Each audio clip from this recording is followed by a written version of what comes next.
And I believe we are live. Hello, lords and ladies of the internet. Welcome back to the Council of Candor, episode 26. Rings of Power 2. Two rings, too powerful. Yes, we are covering Amazon's magnum opus, The Rings of Power.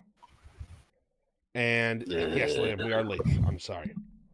But yeah, I saw this coming out and I didn't really want to engage with Rings of Power from season 1, but it seems like everybody who's talking about the show was so fed up with season 1 that a lot of them said they weren't going to touch season 2.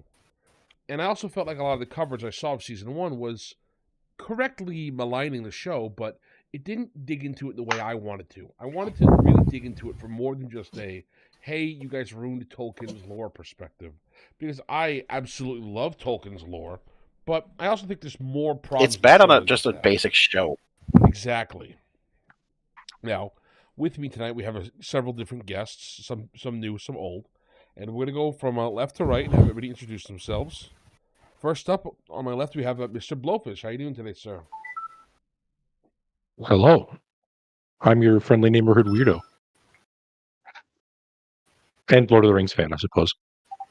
I got some funny markings on my body. You said Rings of Power, and I couldn't help myself. That's right. Next up is a classic, a returning host. Everybody loves him, I think. Mr. Dez. How you doing, Dez? Doing all right. Good to hear. It's good to hear.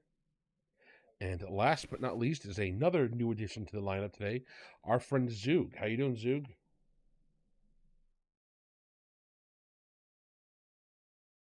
Apparently he's not doing. Yep. I'm glad to hear it. No. This show makes me want to kill myself. Yep. Do not worry, YouTube. He said that Fucking horrid. It's not even bad at a Tolkien. Even if it wasn't Lord of the Rings, say if this was original show, it'd still be god awful. Yeah.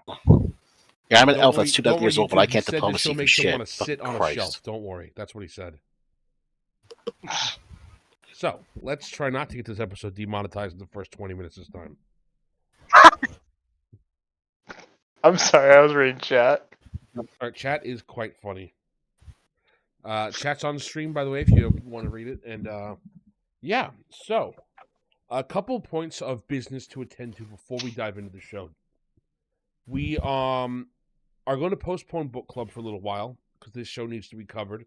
It needs to be smacked around and shown for how bad it is. Past that, we will finish covering Joseph's takedown of Blackaroonie. That's going to be again postponed till after the Rings of Power is done. He made a response video. I am aware of it. I've watched parts of it. I had several people in here watch it. Joseph, if you're watching, or if somebody sends you this small clip, this is a good clip to send him. I'm not going to be responding to your response video. It is really bad.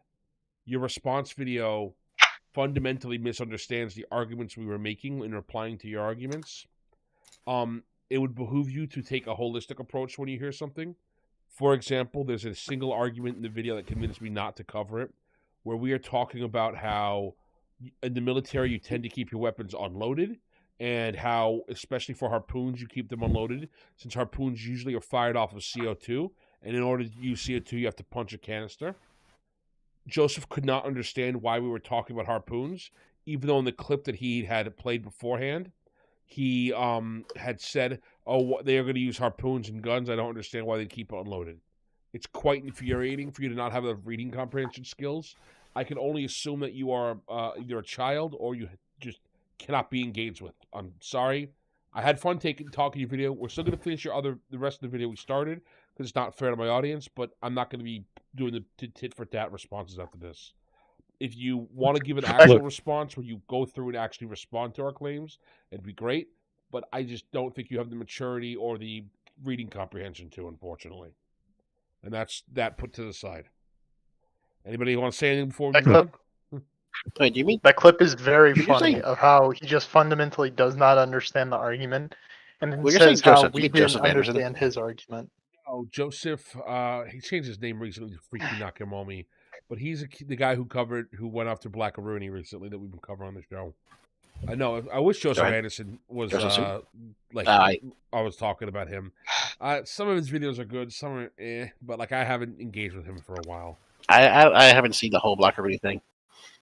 Look, I saw like a bit of it. That's about my the Black Rooney saga. SMH. expertise. So what show are you covering for them? Yeah, he's an idiot because Harpoon was it a Godzilla movie? Yeah, he Rooney made wrote a script Godzilla for a script. fictional movie. Was This it guy something found else? the script and took it and wanted to do a takedown of it. Rooney's script is kind of bad, you know. We've all told him about that, but it's clearly like a first draft. And Yeah, from because he's there, only like 22 years old or some shit like that.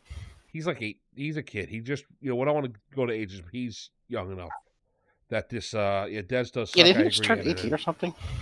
Yeah, I don't want to dox his age and stuff here, Zoog. So, back to the tonight's main event, the Rings of Power. Either way, like I think we both had some pretty shitty stories when we were kids. I know I did.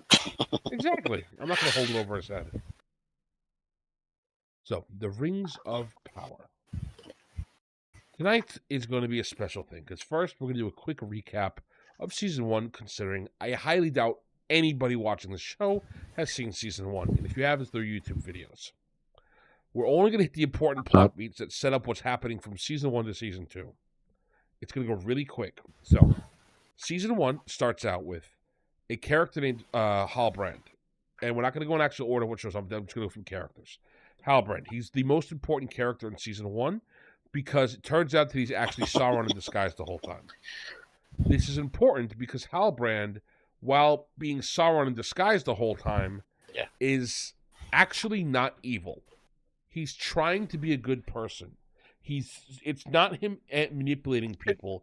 He specifically is going out of his way to do the right thing, and he even begs characters that I'll talk about later to not drag him back into conflicts because he wants to give up and be at peace. So. He's not even. It's not even that he's trying to be good. He just doesn't want to be involved. He's like, let me be a random blacksmith. Like, I don't want to do anything anymore. Like, screw this. He's trying to be neutral. Like, nah, I don't want. I just want to go. He's like, I just want to go smith shit. That's all I want to do. Exactly. Like, it's not even like he's like, oh, I want to be good and do this and that. No, it's just like, I want to like just smith. Let me smith. That's like half the season is just him being like, let me smith woman, and she's like, no, you have to go fight for the Southlands. And it's like, what are you talking about? So the reason this is important is this is setting up a lot of the issues that they're going to run into in future seasons because they have to take Sauron from being, as we all know, and we've been told from just the media that they've talked about, the biggest, most evil guy who ever lived, second most, compared to Morgoth. He then all of a sudden decides to be a neutral to normal person, and now he has to be Satan again. Play Super Hitler. Yeah, they have to take him on that path, and I can promise you they're going to fail, especially for what we've seen from season 2. The other important detail next is Galadriel. One sec. Let's cover Galadriel. So Galadriel, her big detail is she is a great warrior because why would we have her be wise? She needs to kick. She's not Galadriel. She's Madriel. Yeah, she is Madriel. She screams a lot. She's very angry. She's speaks in some of the most tortured... She has no diplomacy skills. Can't do jack shit. Exactly. She's got some of the most tortured metaphors I've ever seen. I think like there's an Auschwitz for the metaphors that they have. She's also constantly filling her dialogue with purple prose. Everybody speaks in like 45 layers to each other.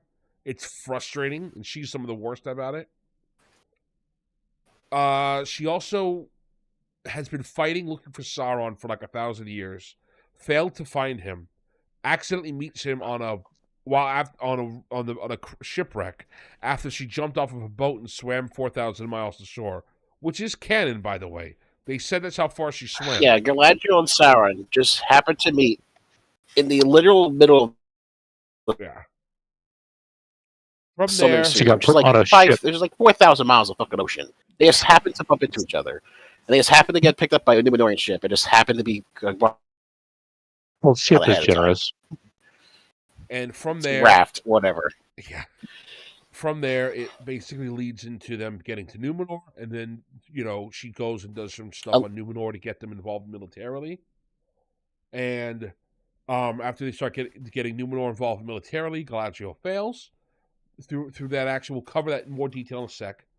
After that, she takes Sauron back to the elves. It turns out the elves are having a problem where they're dying. Sauron knows how to fix this problem. He works with Celebrimbor. They do. And she knows that Sauron fixes the problem. How does he fix the problem? He forges the 3 elven rings with Celebrimbor. Technically speaking, Celebrimbor did most of that forging himself, but Sauron was there for the entire process, and he just didn't physically touch the rings. This is important. Well, not only that. Well, hang on one sec. Season 2 is... He does give the idea for how to do it. Yes. Sauron does everything but physically touch the rings. That's what I'm saying. This is the most important part of it. He gives Celebrimbor all the big ideas. Gives him the ideas, tells him how to do it, set force it them up. together. You blend them together. Yep, he heats all the forge up with them. He makes the tools. They do everything, all the research together. It's just the last act of touching the rings. So, at this point, Sauron and Celebrimbor have basically worked together on everything. He just didn't touch the ring. Season 2 will argue that Sauron's power only works when he touches you. The problem with it, we'll get into problems with this when we get to Season 2. So just remember that that's the setup. He reveals himself and he runs off. Okay, so that's Galadriel and Sauron as quickly brought to where they need to be as you can. The next character we have to cover is Elrond. He is just a aloof politician who has bipolar disorder where he flips his motivations all the time. His only defining trait is he's friends with the dwarf Durin. He will either completely betray Durin or be steadfast Durin, loyalist, depending on what the script needs him to be. Elrond is tasked to go find this magical ore that dwarves have called Mithril. Just go with it. There's a whole convoluted BS about Mithril now, but just this magical ore that will allow them to it's have... forged between... Yeah. It was a tree struck by lightning when the Balrog and the High Elf were battling, and it seeped into the mountain. That's not at all what that is, but okay. Yeah, we'll get into that later. But but this is quick stuff for chat to get caught up. It alone can go against the Scourge. Well, yeah. Again, I want to make it clear, by the way, now, chat. We're not going to be focusing so much on, even though this is a Lord of the Rings show on the Lord of the Rings media, I want you to know that this show's bad from its own perspectives and how it could easily fix it. I love Lord of the Rings. I think Lord of the Rings is one of the greatest works ever made. As you know from watching my channel, I'm constantly referencing it when I'm doing research on where stories and ideas come from. However, I will be fair to the show, and if it was a bad adaptation but a good story, I would have given it credit. It is neither. But I want to finish covering, the plot so we can get to talk about Season 2. Elrond needs to find this magical ore that'll save the elves. It just will do that. So he goes to the dwarves who have this ore. Durin says yes after some shenanigans. Durin the Fourth, he's the prince. He's probably my favorite character in the show, for the record. And he's got his wife, Disa. That's the black lady who's playing the dwarf that you've probably seen in a lot of people's promotional material. Surprisingly, they both do a really good job. I appreciated... both of them playing the best characters towards dwarves I've seen in a while, which I'll give them credit what's due. From there, dwarves are the best part of the show.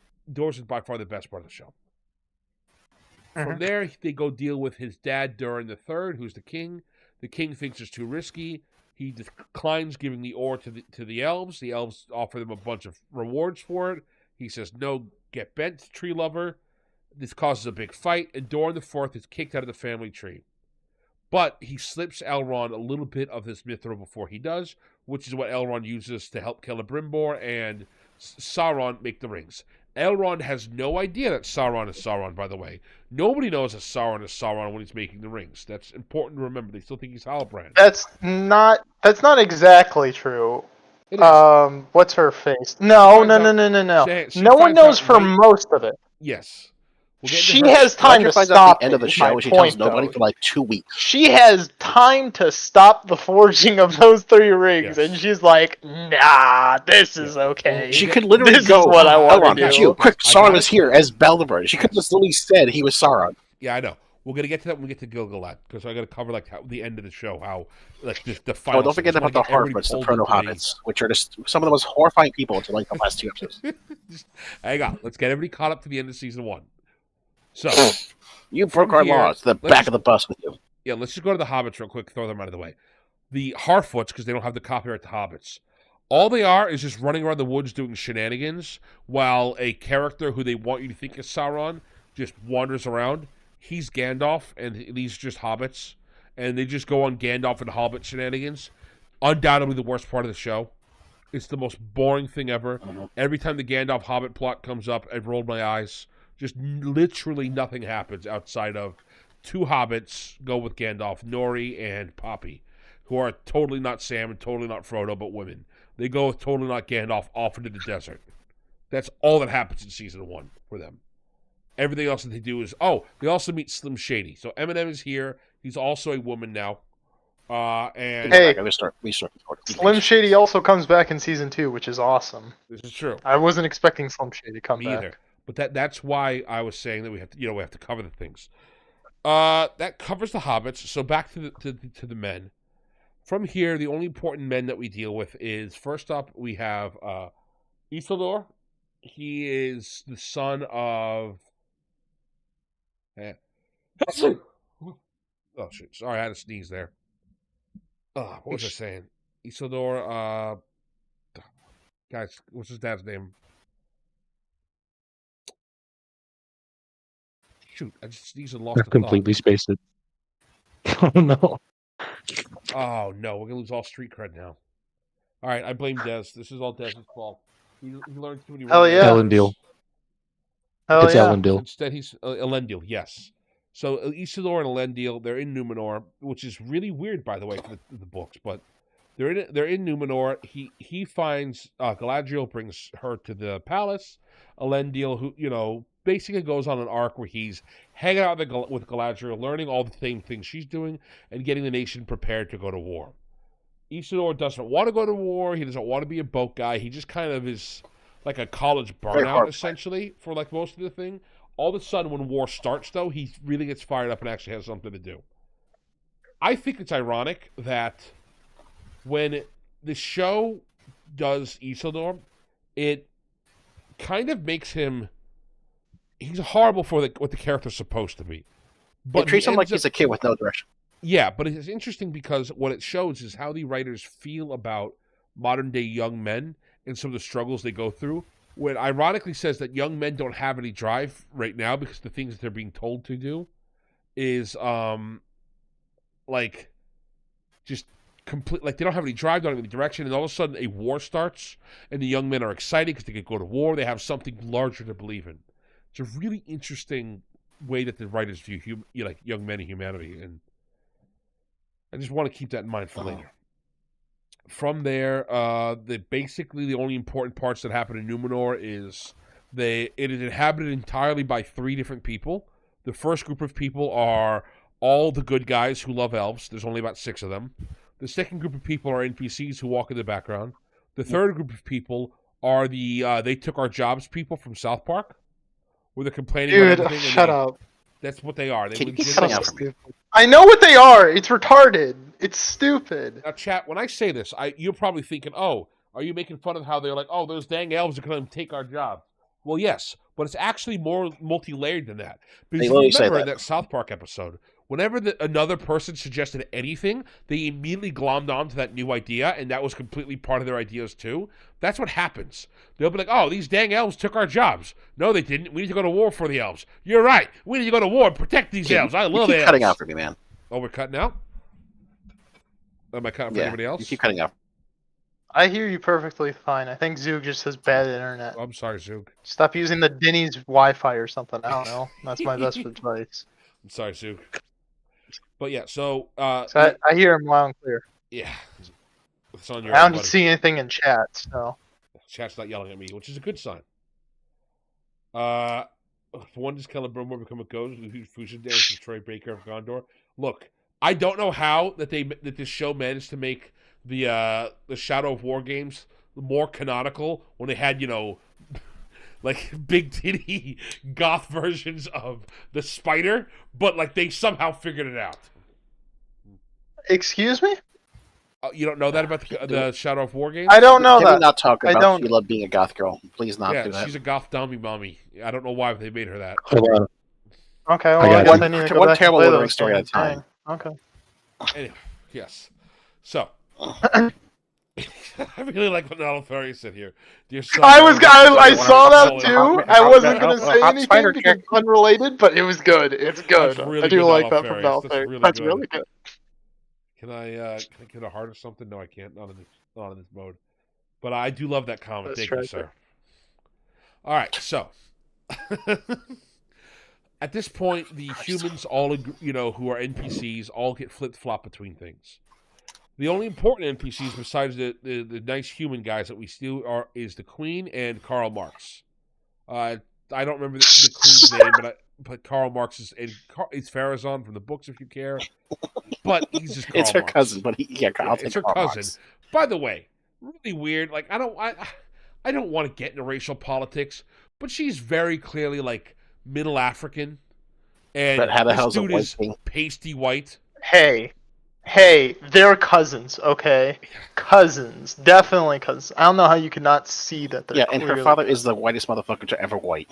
Look, her mother was from deep in Ethiopia, okay? You bigots, you. Her mom had to be blacker than a fucking orc for her to have that skin tone. I don't understand. Like, look at the show. I'm all for more, like racial inclusivity. But I just want to tell you, chat, the show screws it up. Just so you know, for all the parts of the show that are supposed to be just white people, which is Numenor, they cast all these Middle Eastern actors, black actors, and all that. Then we go to Rune later on, which is the Middle East, and they cast only white people there. I'm incredibly confused why they would do that. All the actors in the Middle East are white, but all the actors in like the Viking countries are like brown and Asian and stuff. I just don't understand. Like, just help me, show. Help me. Tell me what I'm supposed to believe. So, going back to the plot, though, with the show, Karl Marx is constantly agitating against the government, and the government's ruled by the nice lady who's the good queen that we all love, and till she decides, yep, we're going to war, we're going to help this elf take over Totally Not Mordor, and we have Totally Not Sauron, who's totally the king of Totally Not Mordor, so let's go. They take an army to go to Totally Not Mordor. Oh no, it turns out Totally Not Mordor was ruled by Totally Not Sauron named Adar, who's just a character they made up for this show. He's kind of just like a super villain that just shows up for the other villains to be more like bad to fight. He's just another evil elf. That's all he is. Yeah, I do want to say, we'll get into him in season 2. I like his and the retard needs his blood sword key. Yeah. But yeah, and it's pretty much every major character season. Oh, the volcano goes off, kills everybody except for the people who are important. Then they all retreat, and then they realize they failed. The queen is blind, and now Karl Marx has even though that should have killed them, literally every single person in that fucking area. Yeah, this show has problems with people surviving plot, but is that everybody? Did I miss? I don't know what you could possibly mean by that. You kind of skipped over the root of the fucking volcano. Right. Oh, you missed the black elf. Oh yeah, Don Lemonless and his girlfriend. Okay. The black elf helping the humans. I don't know his name. It's Don Lemonless. We went over this. So there's an elf who's patrolling in Totally Not Mordor, who's helping out the people who live there. I'm gonna call him Don Maidenless because his girlfriend's dead. His name was Don Lemonless. He becomes Don Maidenless later. We'll get into that. So he's Don Lemonless, and he's hanging out with this lady whose name is Bronwyn. She's kind of a healer. She's got a son, and I'm gonna be honest, chat. Nothing really happens there until like it's just showing what's going on in Mordor until they get there. There's some cool stuff. There's some interesting things about humans betraying each other. It's fine what's going on there, but nothing really like plot relevant happens except for they find a hilt for a lightsaber, and if you bleed on it, it turns into like the dark saber. And if you plug the dark saber into the mountainside, it creates a waterfall, and that waterfall turns on the volcano to turn Mordor back on. I have so many questions. Wait, no. It's actually a lot simpler than what happens is... Because the path to the volcano is built by the orcs. It's not pre-built. They made that. That's why they're tunneling all the time. The orcs dug a bunch of tunnels. What, Zook? Which, by the way, they made all the smaller tunnels underground to avoid people seeing it. But for some reason, they decided to make the biggest tunnel the size of fucking goddamn like half the size of a football field weight-wise. It's like 50 feet wide. It's above ground, and they scorch every single fucking tree around it for like a good half a mile because no one would notice the fire to do that. And it's just an open air, even though they're fucking orcs. They should be digging underground. So the sword key with power by a giant fuck off key that goes into a stone structure, which for somehow after 8-9 fucking centuries of not fucking working, works perfectly perfectly great. And then it opens up the castle wall was actually a floodgate, as opposed to the brilliant idea of just using your orcs and destroying the dam instead of having to have this key. Like he's been searching for this key a good decade or so when he could just had his guys tear down the fucking wall. Yeah. Like there was really no need for this fucking key at all. Like if this was something that had to make, you had to bring it to Mount Doom because that's where Sauron's lair was to open up something, that makes sense. But it's basically just to make a Rube Goldberg dam. That's all that sword key is for. When you could just break the dam. Yeah, it's some Skyrim Dwemer artifact ruin shit. It's so strange. It's so fucking stupid. And the volcano exploding is even fucking dumber because they said they got some fucking geologists in here, but he specifically says that when you're dealing with deep sea volcanoes and seawater, and there's a major difference between saltwater and river water, and they don't mix the same way when you go to a volcano. The only part that makes sense in the show that happens is the steam vents exploding. It wouldn't make it spew magma like it's a goddamn confetti cannon, and it sure as hell wouldn't make it have a fucking gigantic eruption with that fire plume.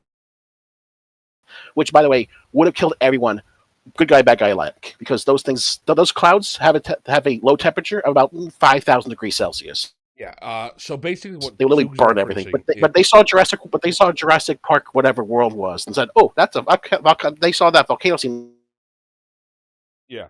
So what Zug is referencing that's cool. We want that. Mountain Doom, when it turns on, all the armies are standing underneath it, and they're basically closer to it than the city of Pompeii was when they got turned to dust and ash, and nobody dies, and it's fine. A couple NPCs. I was actually thinking that because literally everyone's out in the half the people are out. Well, they were further away. And then even after it, they're all covered in smoke. It makes some sonic boom explosion that knocks everything down. That's just again. It's ridiculous. The shows. They're all covered in smoke and soot, and for the next fucking 3 days, they're walking through ashened air, which they would just all be expected because you have ash, sulfur gas. They'd all suffocate. They'd all be dead. There's no walking away from that.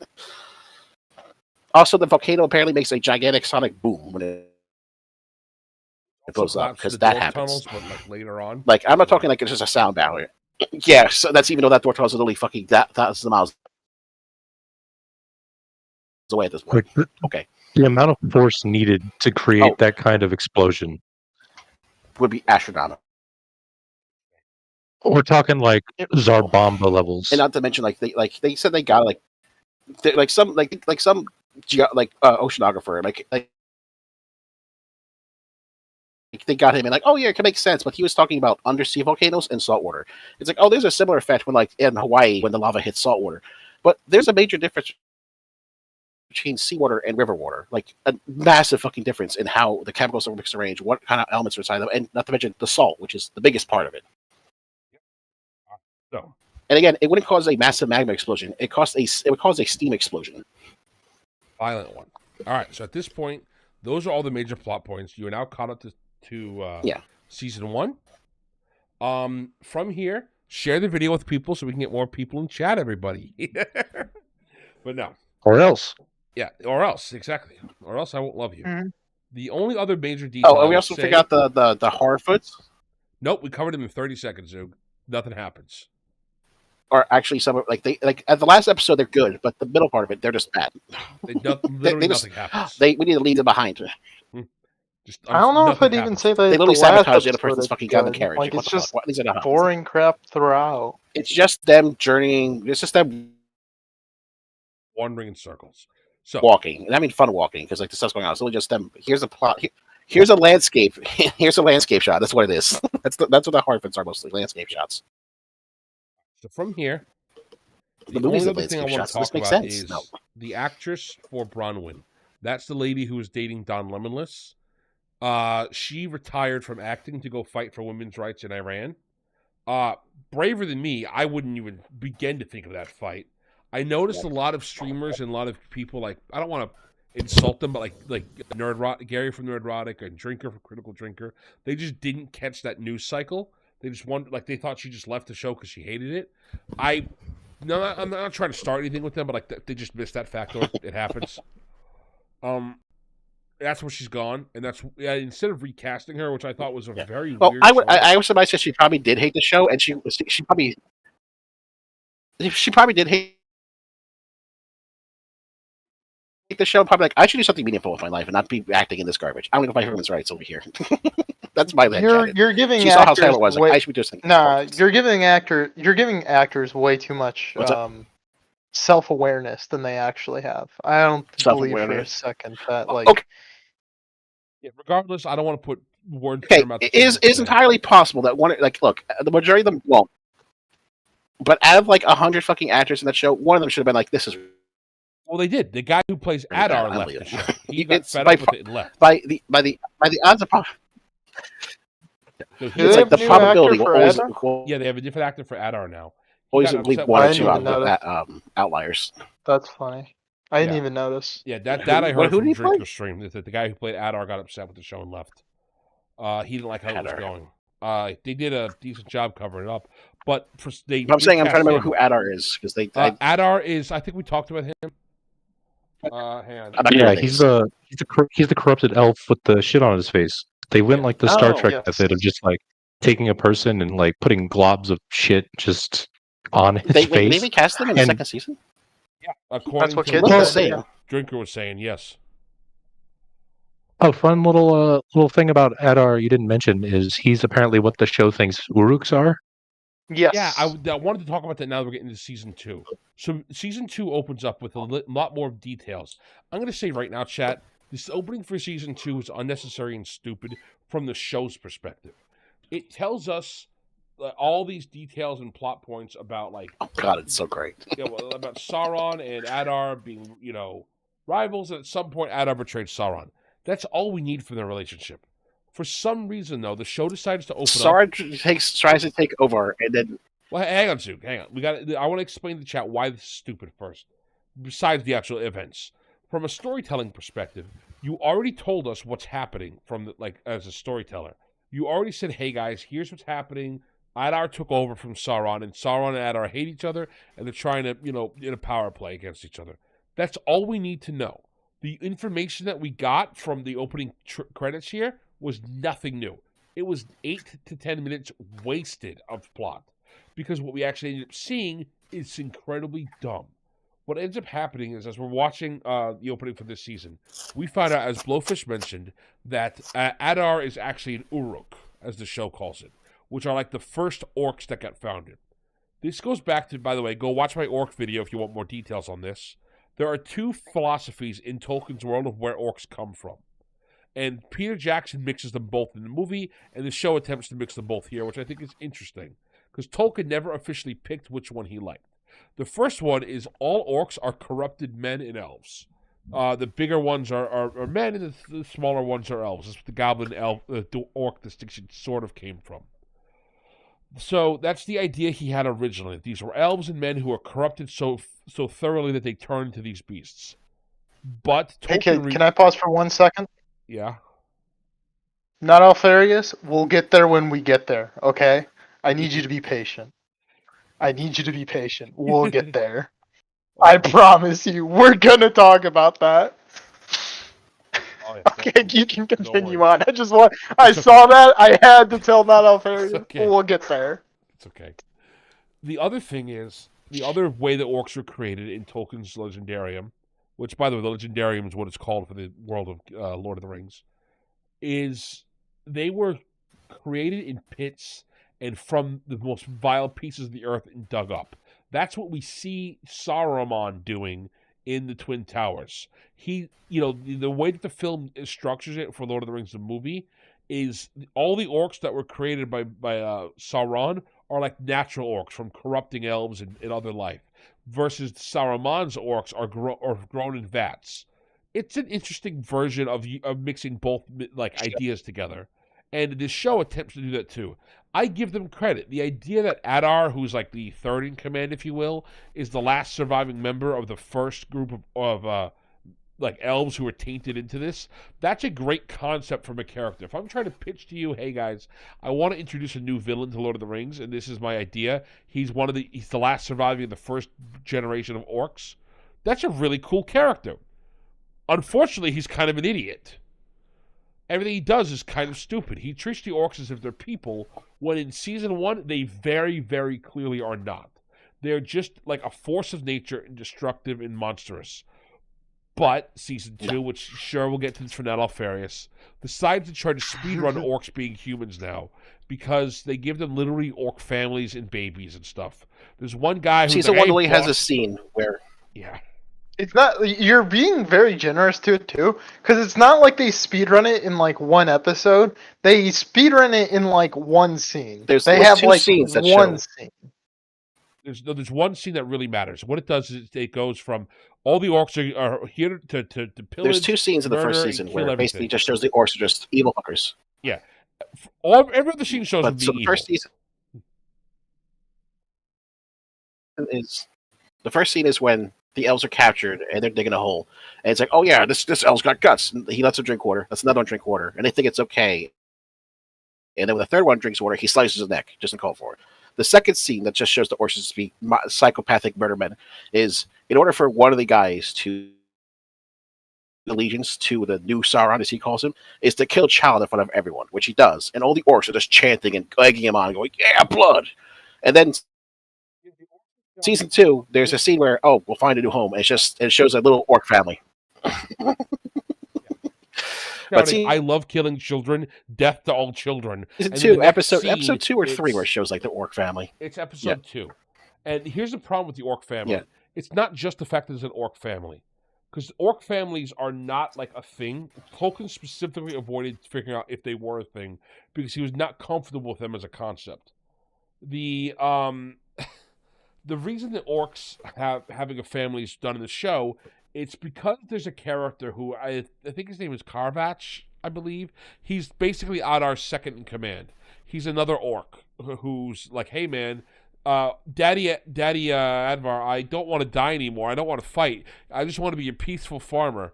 Which he's an orc. Like all they live for is killing. I don't understand. This is not the show to have moral relativism in. It's why in the original books is that orc, like there were like when people said that whenever he explained like orc like men, they were men who'd been corrupted by Sauron's power to become more orc-like. Orcs come from. The orcs don't have families, they don't have kids. It's just humans constantly becoming more corrupted and more evil, and therefore take on the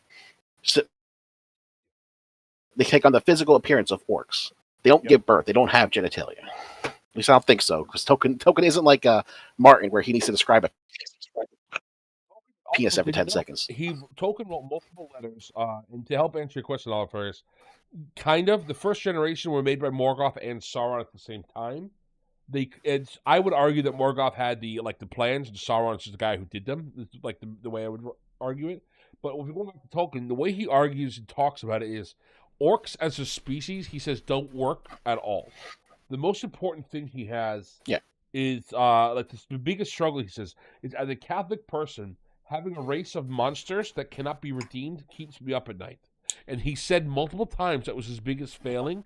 He just could not figure out a way to write the orcs to make them monstrous enough to be threats that must be crushed at all costs, while also making them redeemable as a race. He couldn't figure it out. The best way to think of orcs is not actually as orcs. If I was Tolkien, I would describe them more like lesser demons. That probably fits more with what he wanted to tell. But demons also have more biblical power and are much more tied to like the real world with religion. So I know why he avoided that as well. But yeah, it's very strange. Well, wasn't there a letter that said orcs multiply as men do? Yes, but when talking about that, he also said in another letter that he was unsure about that.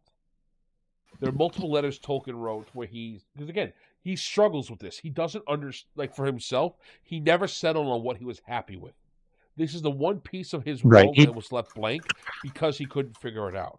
And I will say right now, he didn't really have the time to fully flush out what he wanted the concrete backstory to everything be. That's why his son had to come through and finish the Silmarillion and shit. Yep. He just ran out of lifetime. Shit happens. I can't blame the guy. He just up and died. Well, that's just running out of time. It's that it's like I don't think Tolkien wanted to really backstory everything. That's why he never published a Silmarillion. He could have published it, but he didn't want to because what wasn't complete. And two, it was more for his sake. It was more for him than the readers. It was saying okay, I need to do this. There's this Yeah, it was here. it was for sure. In all my Arthur notes. That doesn't make sense. Scratch it out. Okay, this makes sense. Put that. Yeah, he just made like a lore Bible basically for himself to go back and reference. He made like an encyclopedia for himself to keep his story together because there's a lot of shit going on. And I think like with Saruman creating the orcs is that he doesn't have the power of Morgoth or Sauron, so he had like to create like because they're made by because he has to literally he basically makes all of Isengard into a massive evil compost heap. That's why he's kind of get birth out of the ground instead of corrupting because he doesn't have that power. He's not a Vayor or he doesn't have that level of power of Sauron. So he can't turn humans and elves into evil beings. Exactly. He's just imitating the power from Sauron. I do want to shout out two things that Zook and it actually brings it so that the reason they're stronger is because when you're corrupting something, there's still some kind of they have to become. If you're corrupting something from something pure or noble, there's still that piece in them. That could be why the sun burns orcs and turns trolls to stone and stuff like that because they're corrupted from the light they were. Uruk-hai are just pure evil. There's nothing corrupted. They're just evil. They're just evil beings corrupted by evil evil parts. So that's why they can run through the sun. There's nothing corrupted. They were just born here. So NNN brings up some great points. Demons are way hard to defeat. I agree, but like it's just that's conceptually what they are. Is basically low power demons, and he also says crazy how he invented orc and didn't even know how to handle them. Yeah, that's one of those things where it's as much as I love Tolkien and much as he did a lot of great work, he didn't have enough time to fully finish everything. He just the orcs specifically, and also he's even said in other letters that he feels bad that he didn't have time to write things for like the Haradrim and the Men of Rune. They deserve to have more stuff. As of now, they're just monsters essentially in the story as well. But they should have been redeemed. Yeah. I'm pretty sure if he could have found the time, he probably could have done a lot more with the South. Definitely, I think he wanted to. Landers and Eastlings than he did. That's why he. Which is what the show should have done, honestly. Mm-hmm. Yeah, so this is the thing. If you wanted to pitch a Lord of the Rings show, there are 3 that I can think of that are much better than this. First, you can make that. Go ahead. Yeah. That's like I would pitch the. Oh gosh, the show of killing us. First of all, Galadriel's not even in it. In fact, the elves aren't even part of it. Fuck the elves. That McDonald's, he'll be fine. Yeah, I know. It's being a piece of shit right now. All right, go kill McDouble. That way you can get the. But I would not have the elves, not the dwarves. I would have none of the other races. What I would do is I would make it so that you're concentrating on how Sauron recruited the Easterlings and the Southlanders after Morgoth fell. You can bring the dwarves and other ones later, but I think the first season should have been concentrating on how he got them in his recruitment in the first place. Because when you're concentrating on a main character from the future, staple it together. Like, why is Galadriel here? Why is Elrond here? What are they doing? Well, during the Second Age, before Sauron showed up, everyone thought, well, Morgoth's done. No one sees his main guy back. We won. That's it.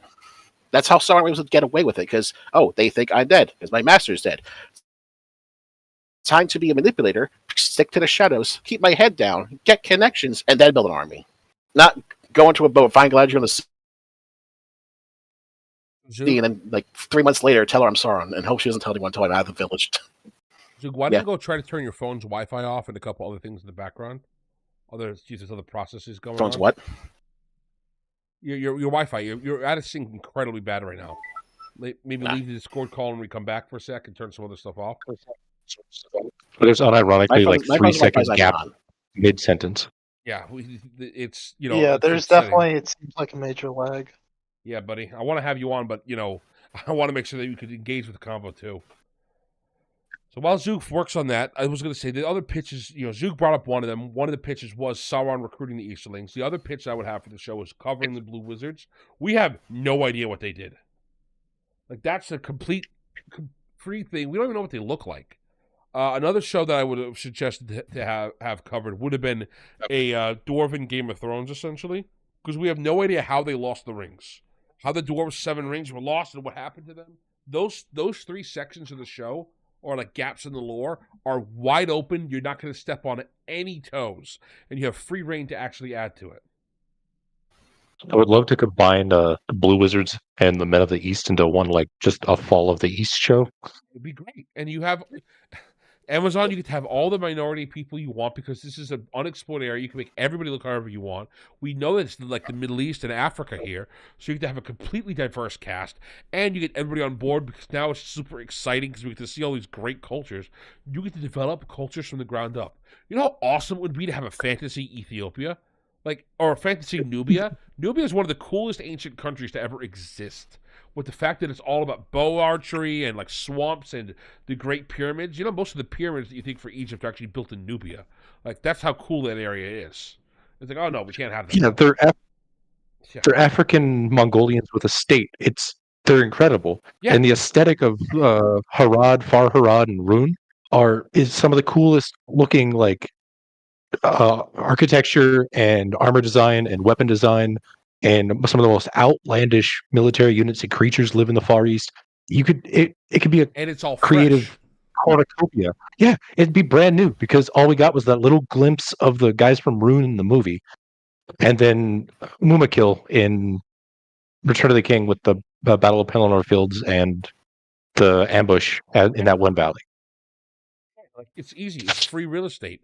You have unlimited time and money to do whatever you want with this show. You should have said it there. Now you would have been a permanent addition. Nobody can argue. Because that's like the problem with a lot of these pieces of media. They want to go back and screw with the original things, when really you should just be adding to it. Become supplemental material. That's how you really grow. So let's go back to covering Rings of Power itself, some of the more outlandish garbage that happens in Season 2, and how you could have done it better. So Adar, who's, like we said, is the... like one of the 13 legendary orcs, the Uruks, he is at the very beginning of the show talking to Sauron, and they're trying to figure out what to do after Morgoth is killed. While they're arguing over what to do, Sauron is like, yeah, you know what? Screw you guys. I'm the king now. I'm in charge. Bite my shiny metal ass. And one of the orcs is like, oh yeah? You and what army? I'm going to stab you. And Sauron beats the absolute hell out of this guy and kills him. So it's all right. So Sauron now just killed his own guy for trying to assassinate him. By the way, this is another thing. I saw a lot of people online complaining, why did Sauron kill his own dude? He just tried to assassinate him. He kind of had to kill that guy. Like, come on, man. From there... it's to make an example of him. Yeah, he did just try to kill you. It's kind of a... not for nothing, you try to kill He even me, says before he gets stabbed, anyone refuses my... Yeah. So from there, Sauron thinks everything's fine. All these orcs who were just 5 seconds ago saying, I hate you, what they could have maybe argued is why did he kill him so violently? Maybe, but just, I don't know, man. That's not an argument I'm going to make. Like, because he kind of stabs a corpse for no reason. It should have been a quick, clean, efficient kill. I don't know. I can go either way. The brutality makes a point. The quickness makes a point. Either one's fine. Yeah, I do agree with what you said, Blowfish in chat, by the way. You have zero problem with Gondor having a lot of diversity because it's supposed to be a massive country. That makes sense, too, for Gondor. But, there's certain isolated places, like the Southlands, where it seems like I'm walking through the streets of LA, like there's East Asian people, there's Black people, there's Middle Easterners, there's Hispanic people, there's white people. I look around like, this is a village with like 30 dudes. Where did you all come from? And why is it only the white guys Gondor the bad guys? Even if it was in, say, the books, like Gondor could make sense because the fact that they had a lot of crossover between the Eastlands and the Southlands, between trade and war. So there could be children born from either peaceful times or B, babies born from bad times, like rapes and shit like that. So there being differently skinned tone people in Gondor would make sense. But Numenor, no. Like any place that's like Bree, no. Rohirrim, no. They'd be whiter than white. Because they are people misunderstand just how big Middle Earth is. Like this is between like Rohirrim and Gondor is like this is between like the UK and like Greece or even further. Like it takes them like a good 2-3 weeks riding horse every single day, almost nonstop to get there. That's the other thing that's terrible about this show is it completely has no sense of time and scale. And horses they're fast, but they're not like a 60-mile-per-hour car fast. Yeah. It's really annoying. Oh god, it's all over the place. The show trying to understand how they don't understand scale. Built by spring. So upsetting. Okay, next episode. It's being built. Like what the fuck? Like it's got timetables all over the place and time. Dude, Killing us, And buddy. it doesn't Killing need them. us. Like, where are we jumping from? Like, what's going on? Man. Where's everyone in comparison to each other? I've done everything I could. Sorry, buddy. Blame my shitty internet because it's acting up today. I don't know why. Maybe restart the router at this point because like you're like 3-4 seconds behind every comment. Yeah. Stop being in McDonald's. I don't know what to say, man. I'm sorry, buddy. And then, like in the middle of your sentence, it'll stop, and it'll pick up what you were saying and continue on from there. Like 3 seconds later. Yeah. Yep. 5 seconds later. It's another piece of shit. It's some of the weirdest vocal latency I've ever heard. Mm-hmm. Absolutely tragic. Sorry, Sue. The show doesn't want me talking bad about it. That's what it is. The show is conspiring against me. Bezos is assassinating you. Give me a second. Amazon strikes. Exactly. So while Zook fixes his internet. Yeah. Okay. Damn you, Maggio. Exactly. I'll be back in a few minutes. Let me try some things. All right. So while Zook fixes that up, from here, let's go back. Zook voted off Survivor. So let's go back and talk about the rest of the opening. So during the opening, Sauron claims that he's going to take over. All the orcs strangely start chanting like, "Oh yeah, we want Adar." And he's like, "No, screw you, I'm in charge." So Adar's like, "I guess they want you, boss. Don't worry." And he takes this very, very sharp crown and says, "All right, Sauron, I'm going to put it on your head now." And Sauron looks through the crown like, "Oh boy, I hope he doesn't stab me in the back when I'm not looking." And when he leans down, he gets stabbed in the back. And it's just like, well, shoot. Who would have guessed? Oh, curse your sudden and inevitable betrayal. Exactly. So Adar betrays him. They Julius Caesar him. And it's kind of tragic, really. Because like they just kill Sauron, and now we feel so bad for him. And Sauron then says, "This is not even my final form. Don't worry." Because he turned into 2017 Tom Hardy's Venom. I hate that I have to ask, does he like verbatim say that? No, he doesn't say that verbatim. I wouldn't be surprised in the least if that was actually the line. Yeah. It looks like the actor jokingly would have said "et tu, Brute" as I did it. Because, man. Oh my gosh. It just comes across very, very cringed and forced. Yeah. But yeah, what the hell is this show? Yeah. From there, Sauron gets really bad. I don't know why he turns into this black, like, sludge monster. It's kind of his blood. It's kind of not. And this is a big problem in the show. From here, Sauron explodes and coats the whole area in ice. So now naturally. Now it's also... Which is the ice castle from the first episode. Yeah, so now we have an ice castle from the first episode. Which I actually want to point out something. Because, like... it sounded like in the first episode that like a lot of his experiments to control the will of people came like after Morgoth was dead, but like by the way he was, but there's like not a big time, there's no gap where like Sauron is like the main guy in charge. So I'm a little like, it was a little weird there. Because Adar in the last scene is like, oh, yeah, Sauron was such a bad leader. He was torturing all the guys and to try and make the, basically the ring to control people. But there's no time span where he's in control to, like, kind of be doing that experiments now that, in that scene it shows him immediately as soon as Morgoth gets taken over, he just stabs him. This show suffers incredibly from a lack of, like, scale. It doesn't understand where things are happening, when things are happening. I don't know how long ago, like Des said, I don't know how long Sauron was meant to be experimenting on these orcs, because it looks like it's for years up in this ice fortress, and then we see it, and it's like maybe an hour before they all rebel. And it's like, all right, cool. And it's like, okay, so this ice fortress, it's implied that this has been here for decades, but like it had to have just recently been created. Well, even more than that, it has to be recently created, but by the show's logic, you'd think it'd been thousands of years, because there's like all the time, like it's so long that the elves are like starting to forget basically that like they're like, nah, Sauron's dead. He's probably dead. I don't know. I mean, we don't know what happened to him, but he's probably dead. Like it's that long for elves, and yet it's like, immediately. It seems like as soon as Morgoth was gone, they like killed him. But then like the opening of season 2 makes you think it's been like, a week before the show started that like he got killed. Yeah, so the events really weird. happen at about this speed. Sauron is killed, everything turns to ice, the orcs leave, Sauron becomes a puddle, The puddle eats a rat. The puddle, after eating the rat, turns into worms in the puddle. It then rolls down the mountain in the dumbest, goofiest shit I've ever seen until it becomes another puddle on a road. When a cart runs over it, it then sticks to the cart. It crawls up the cart and eats a lady and becomes Halbrand. It looks like that happened like an afternoon. And then after it eats Halbrand starts walking towards where he thinks the orcs are. And he's like, I'm going to go kill those orcs. And then, he meets a guy who's like, you shouldn't do that, son. You should be a good person. And now Halbrand's a good person. That's literally the You should go on this boat. Yeah. Okay. I restarted everything. How's that? Any better? I think you're coming through much better. Is that any better? I restarted everything, basically. Beautiful. We'll see how timing works in a sec.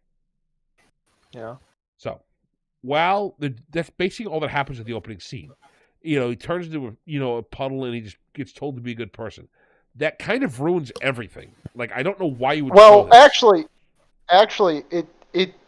it does that, but then he immediately goes off of that because then he immediately lets the guy dies and takes his random what's it called? His random pouch thing. Yeah. Which also the pouch thing ruins like so much. His house is like or whatever.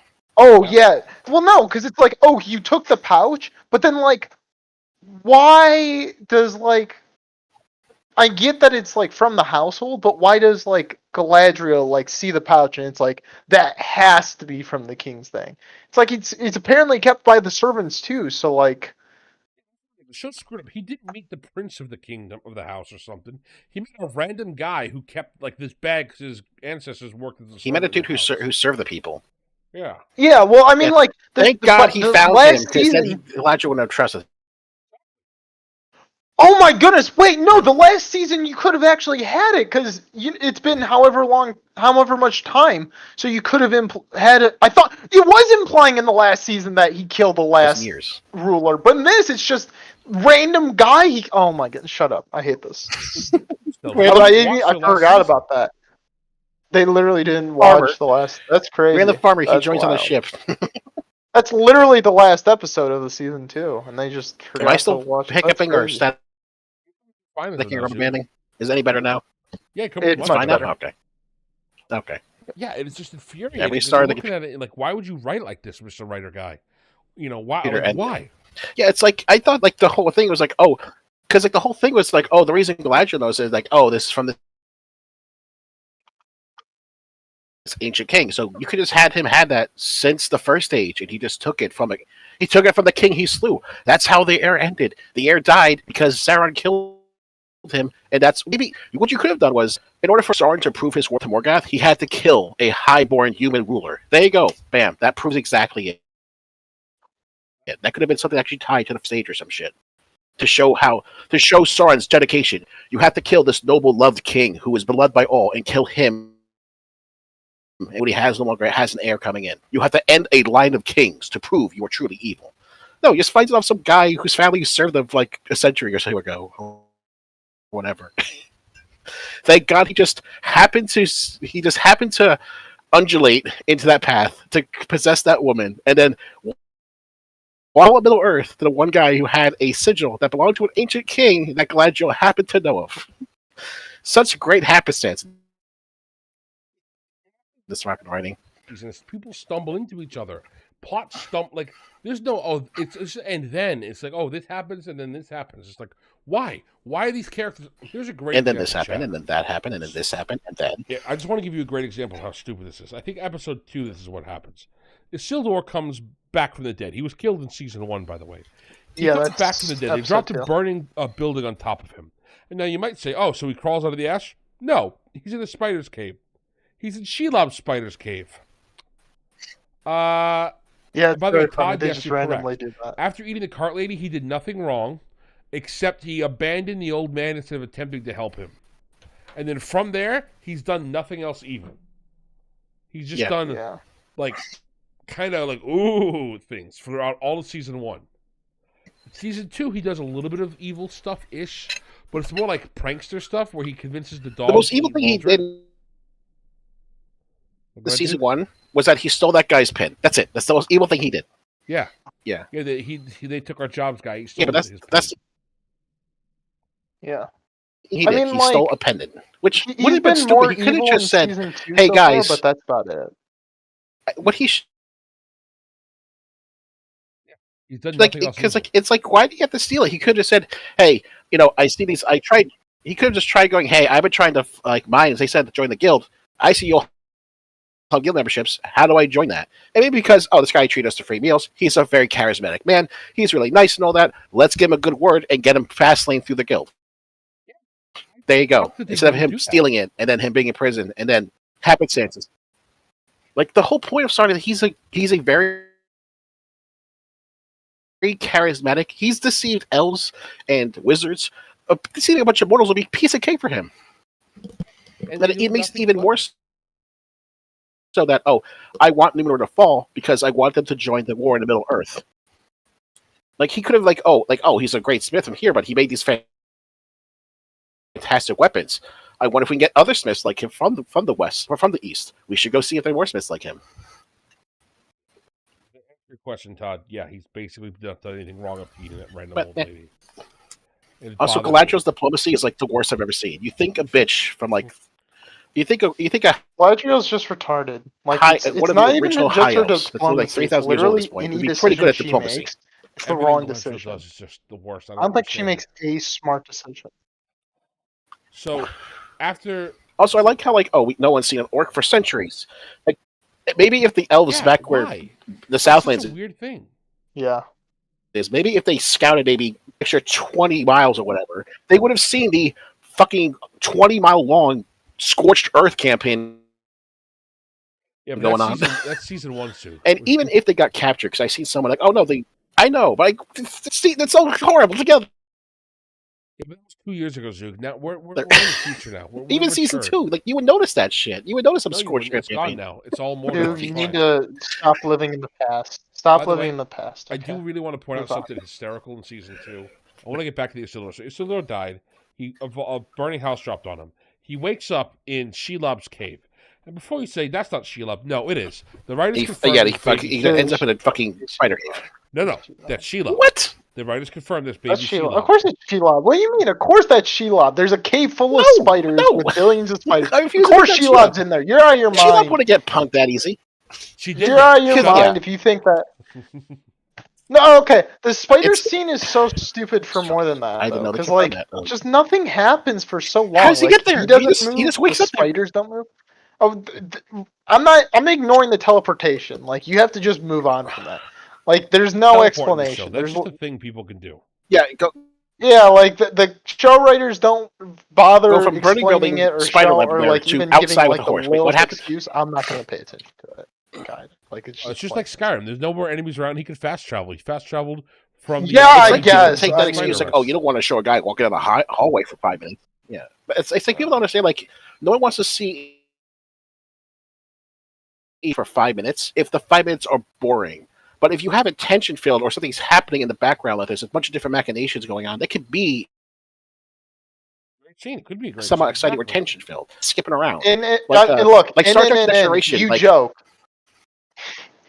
You joke. There is. I'm not sure if you've seen it. They do say Lord Troy, of the Rings and Rings of Power. Okay, you joke when you say that, but they literally say Rings of Power and Lord of the Rings in the show. Like,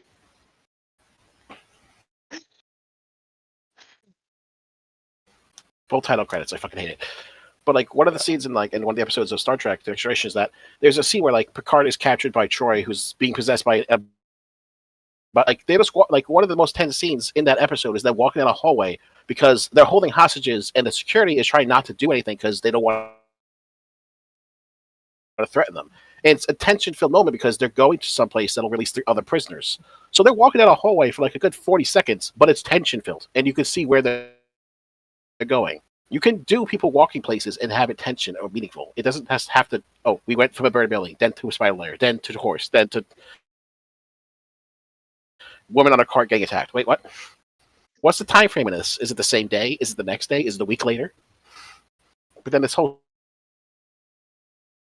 show has time problems. You don't know where anything is half the time. No pun intended.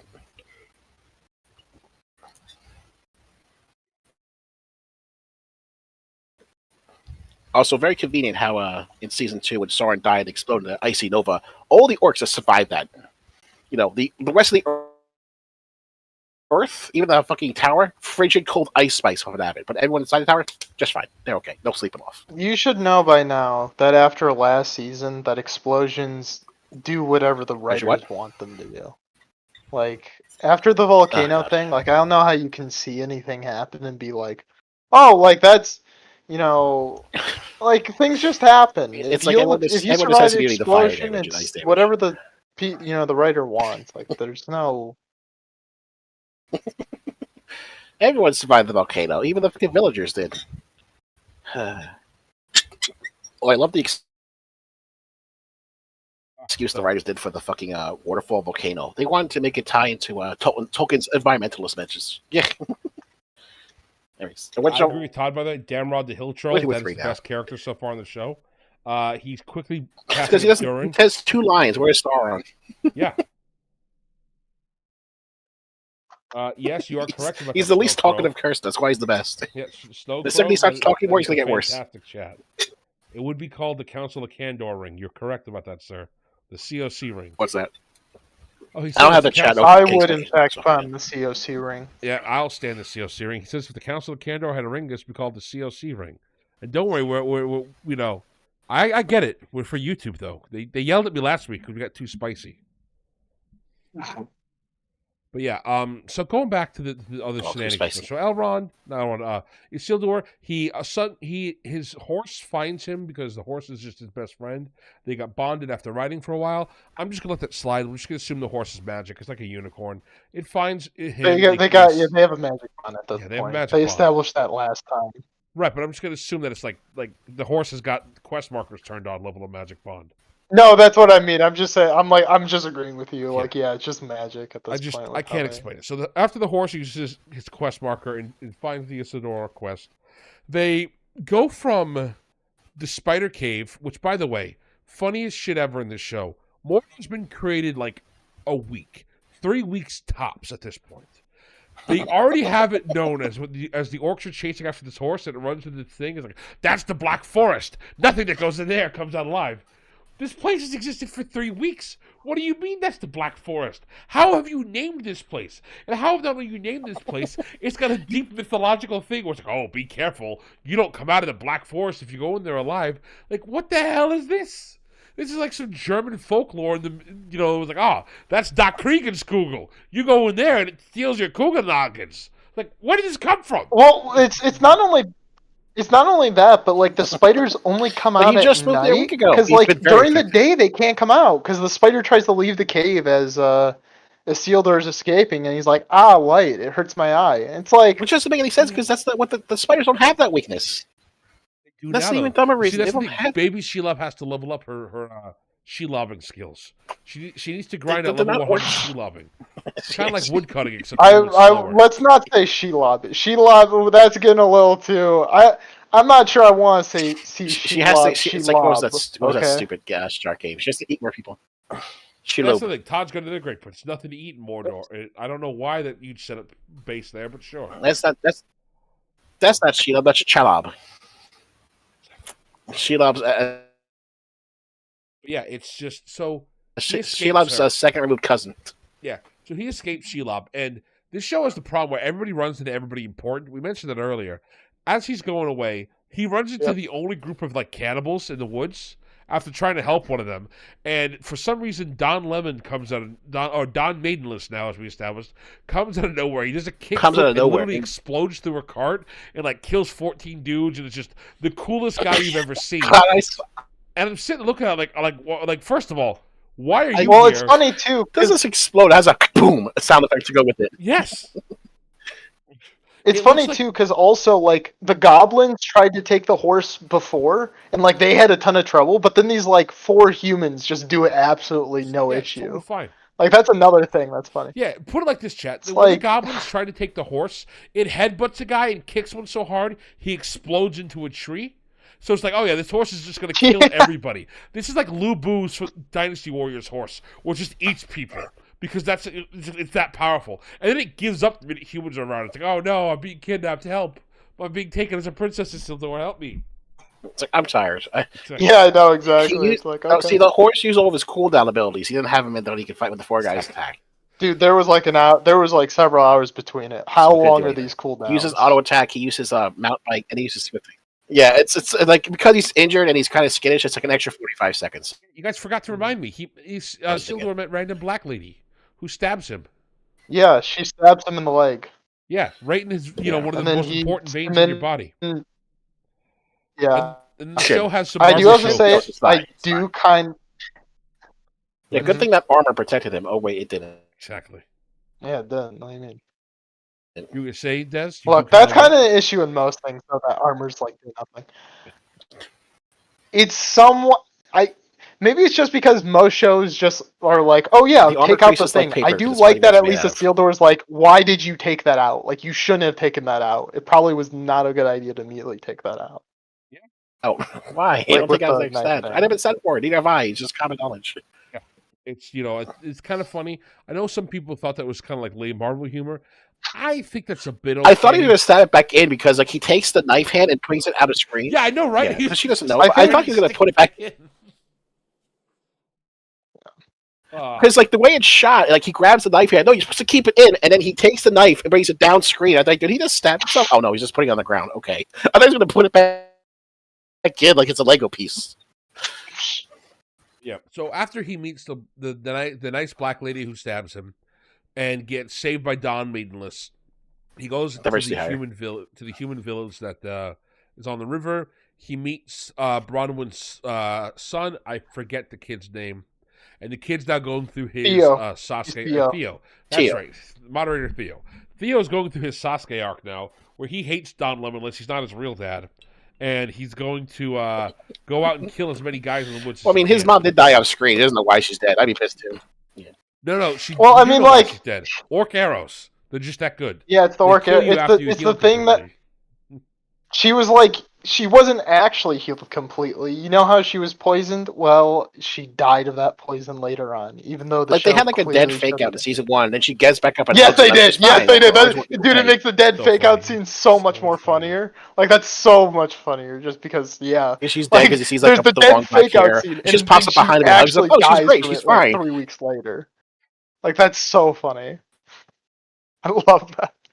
Yeah, it's like the last scene is them kissing, and then bam, she's dead. Damn, dude. I mean, how, did you fuck her so hard she couldn't keep on living? Like that's the best she's ever had. Now she's gonna die. Don Lemonless didn't brush his teeth. Stop, damn cat. He didn't brush his teeth. The stank mouth. Exactly. Do they even chalk it up to like orc poison? They did. They say she's the first known case of orc poison. Yeah, what they say in the show. There's a direct line about orc poison. So like they try, and this is what I was saying earlier, chat, with the lady who went to go fight for feminism in Iran. This is the actress who did that. I don't know why they didn't recast her. Like I said, they recast Adar, and this chick is very clearly supposed to be important. Besides having a fake-out death, she's like at the end of season 1 planning with all the military leaders. She's befriending everybody. She's hanging out with Isildur's dad and stuff. Like, so you look at her and like, oh, she's going to be ruling her own nation soon, isn't she? And it's like, nope, she died. I mean, nope. Yeah, because throughout the whole season, she's like the only one in the village that actually like gives a crap. Like everyone else is like, oh, what are we gonna do? You know, like she's the first one who's actually like, hey, there's orcs in the area. Everyone else is like, nah, there can't possibly be orcs. And she's like, she's the only one who actually likes the elves. So then, like, she somehow convinces half of the people to stay. Yeah. I don't know how she convinces half of them. Everyone seems to hate the elves, but she convinces half of them to stay. And they just kill her. It's so weird to me. Yeah, it's like, oh, we hate the elves because they're like a fucking occupation force. I mean, the elves are an occupation force that saved you from literal Satan. Fuck off. Well, it's not really saving. I mean, is it saving if they stop you from working with them? It's not. I mean, to be fair, they didn't scout. That's 20 miles. They didn't scout an extra 10 miles. I mean, if the elves actually scouted maybe like an extra day or two to the east, they would have found the scorched earth land. But they're being lazy. From there, well, even if they weren't lazy, they're not. They're just not. They're clearly like. And his sister's a dumb bitch. We'll get to his sister in a sec. We'll get to my favorite 2 characters in the show, but I'm gonna cancel for that comment. So we'll talk to Isildur first. I think from this point he goes on a quest to get his horse back, and what happens when he gets the horse back? Him and Theo go in there, like Theo pretends to have joined Sauron and is telling him how he actually is cooler and works for Sauron much better. And we found out that the nice black lady he met in the woods actually has Sauron's mark on her neck. You know, the mark. So what happens is he talks to Don Limitless. He's like, or Don Maidenless, and he's like, "You're not my dad because we need to revive the anger between the two of them." And then it's we get a little bit about Isildur's mom, which I don't get the anger between them saving him. Yeah, I don't get the anger either. It's such a weird thing for the kid to be angry at. I can get the kid just being generally angry. Well, it's weird because they resolved this last season. Like this anger was there last season, and then they resolved it. They resolved it quickly. They resolved it without any development, really, but they resolved it nonetheless. Like he was just weird to bring it back. His anger in general was the fact that he wasn't allowed to. He wanted to help, but he wasn't allowed. Yeah, and he finally got to help. So it wasn't. I'm not a child. I can do stuff. Yeah, and like he resolved the stuff with the fucking elk because they literally helped save each other. Well, and not just that, but like Don Lemon shouldn't be the guy he's mad at. He should be mad at the kid should be like brooding and violent, like having school shooter energy, but like only talk to Don Lemon like, you teach me how to kill. You teach me how to burst through carts and murder orcs, dude. Come on, stepdad, let's go hunting. Like that's how he should be acting, not angry at Don Lemon. He should say, come on, Don Lemon, let's go kill more orcs in the woods. Should have been with he should have been there with fucking Don Lemon. And when he saved the Isildur.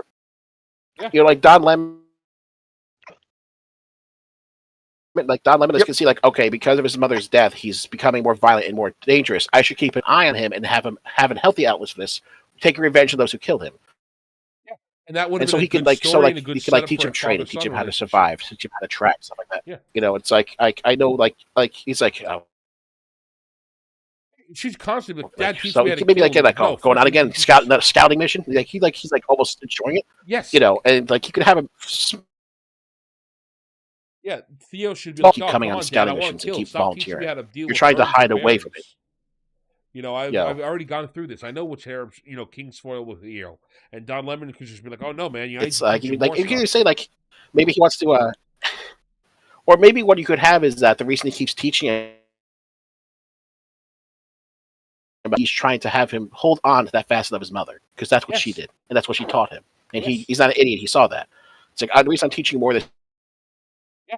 And he wants, and that could be the conflict. But no, we just have, because we don't know how to write conflicts with characters. That's what I think, chat. No, there's no characters in this show, and it really upsets me.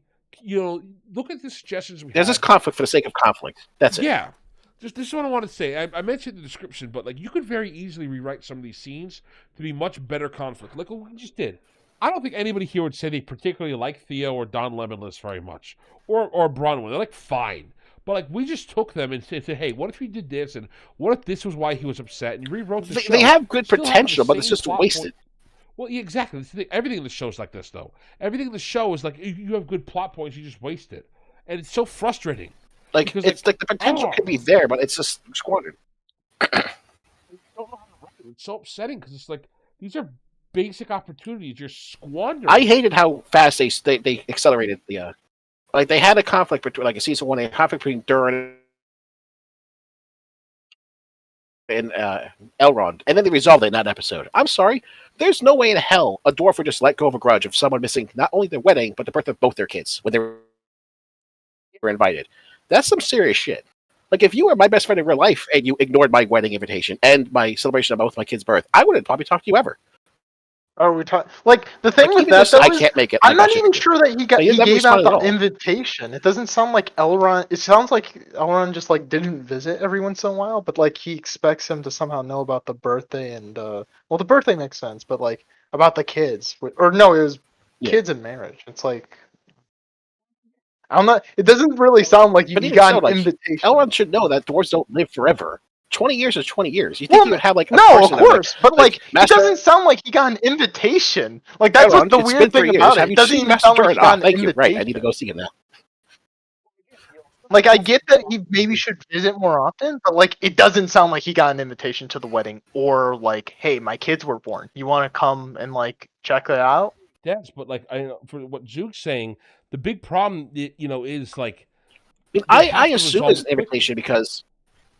Oh yeah. It's resolved very quickly. Like I would assume way quicker. It's how quick it's resolved, and it's frustrating because they would because there is communication between them. There is people who mail, and I'm pretty sure Doran would send he would either ask for an elf or find a human or a dwarf, like, hey, go take this to place and tell them it's for Lord Elrond. They'll get the gist, and then it's like, hey, buddy, I'm getting married. Come here. Something like that. Well, the thing is, he doesn't say, I sent you a message about it. He seems to expect him to figure it out. Like, the show doesn't really seem like the dwarf sent it. Now, that's retarded, but it doesn't seem like he did it nonetheless. I think because he never sent a letter, yeah, because a dwarf would send it. I think anyone would send they're getting married. Sure, I agree. So we agree with you. This is what a normal person would do. But in the show, since Durin didn't send any messages, it can be assumed that it's just that it's conflict. Oh, conflict's here. Resolve conflict. We gotta get on with the rest of the show. Well, again, it's just they didn't think it through well enough. Because there's plenty of reasons they're retarded. Could have missed the wedding and stuff. Yeah, Elrond also doesn't have any excuses. I don't get they're trying to accelerate so much when they don't need to. They have They have 5 seasons. Stuff to do. Take your time. You got an hour with each episode, and there's no reason each season only has to be 7 episodes. You can make it 15. You can make as many as you want. You only want it to be 7 episodes or 8 episodes. You can stretch it out. That's completely fair. First of all, cut all the halfling shit because it's literally pointless. Oh God. Okay. I got to say this. The halfling it's just stuff so weird that they're fast tracking everything. Yeah. I can tell you right now, it's literally useless. Here's the entire plot so far for season 2 of the Halflings. Remember, we've had 3 episodes with these little. They have the Halfling stuff. They've taken about a whole episode's worth of content so far. This is everything that happens. Nori, who's totally not Frodo, is wandering in the woods with totally not Gandalf. The only thing that happens in the first season is they find he's a wizard. Yeah, hang on, Sue. I'm going to explain everything in season 2. We're talking about season 2. Yeah. Season 2, all that happens is Nori's wandering in the woods with totally not Gandalf until they start wandering in the desert with totally not Gandalf. As they're wandering in the desert, they get lost and they realize they're going to die until Gollum shows up. And it turns out it's not actually Gollum, it's actually Poppy. Who's Poppy? It's female Sam. So now we have female Frodo, female Sam with unnamed Gandalf walking in the desert, and they start singing their Hobbit song, and it gives them a trail. In the meantime, we have totally not Saruman spying on them, and he sends totally not Eminem to go deal with it again. And he also hires Boba Fett to go deal with it. He doesn't he doesn't send. He revives Eminem, but Eminem is still being held back because Eminem failed. Yeah. So by the way, instead he sends Boba Fett. I don't want to be mean, but the actress that they had for the blood ritual, I could not tell if that was a person or not. What is this new alien species they're introducing? I felt so bad when my dad's like, dude, that's a lady. I'm like, what? Just the lack of skin on the individual. I'll see if I can pull it up for the chat while we talk. What do you even call those people? They got Andrew Tate for Rings of Power? Bro, I'm telling you. What are those ladies called? Oh gosh. What are you thinking of? The Slim Shady people. Yeah, the Slim Shady people.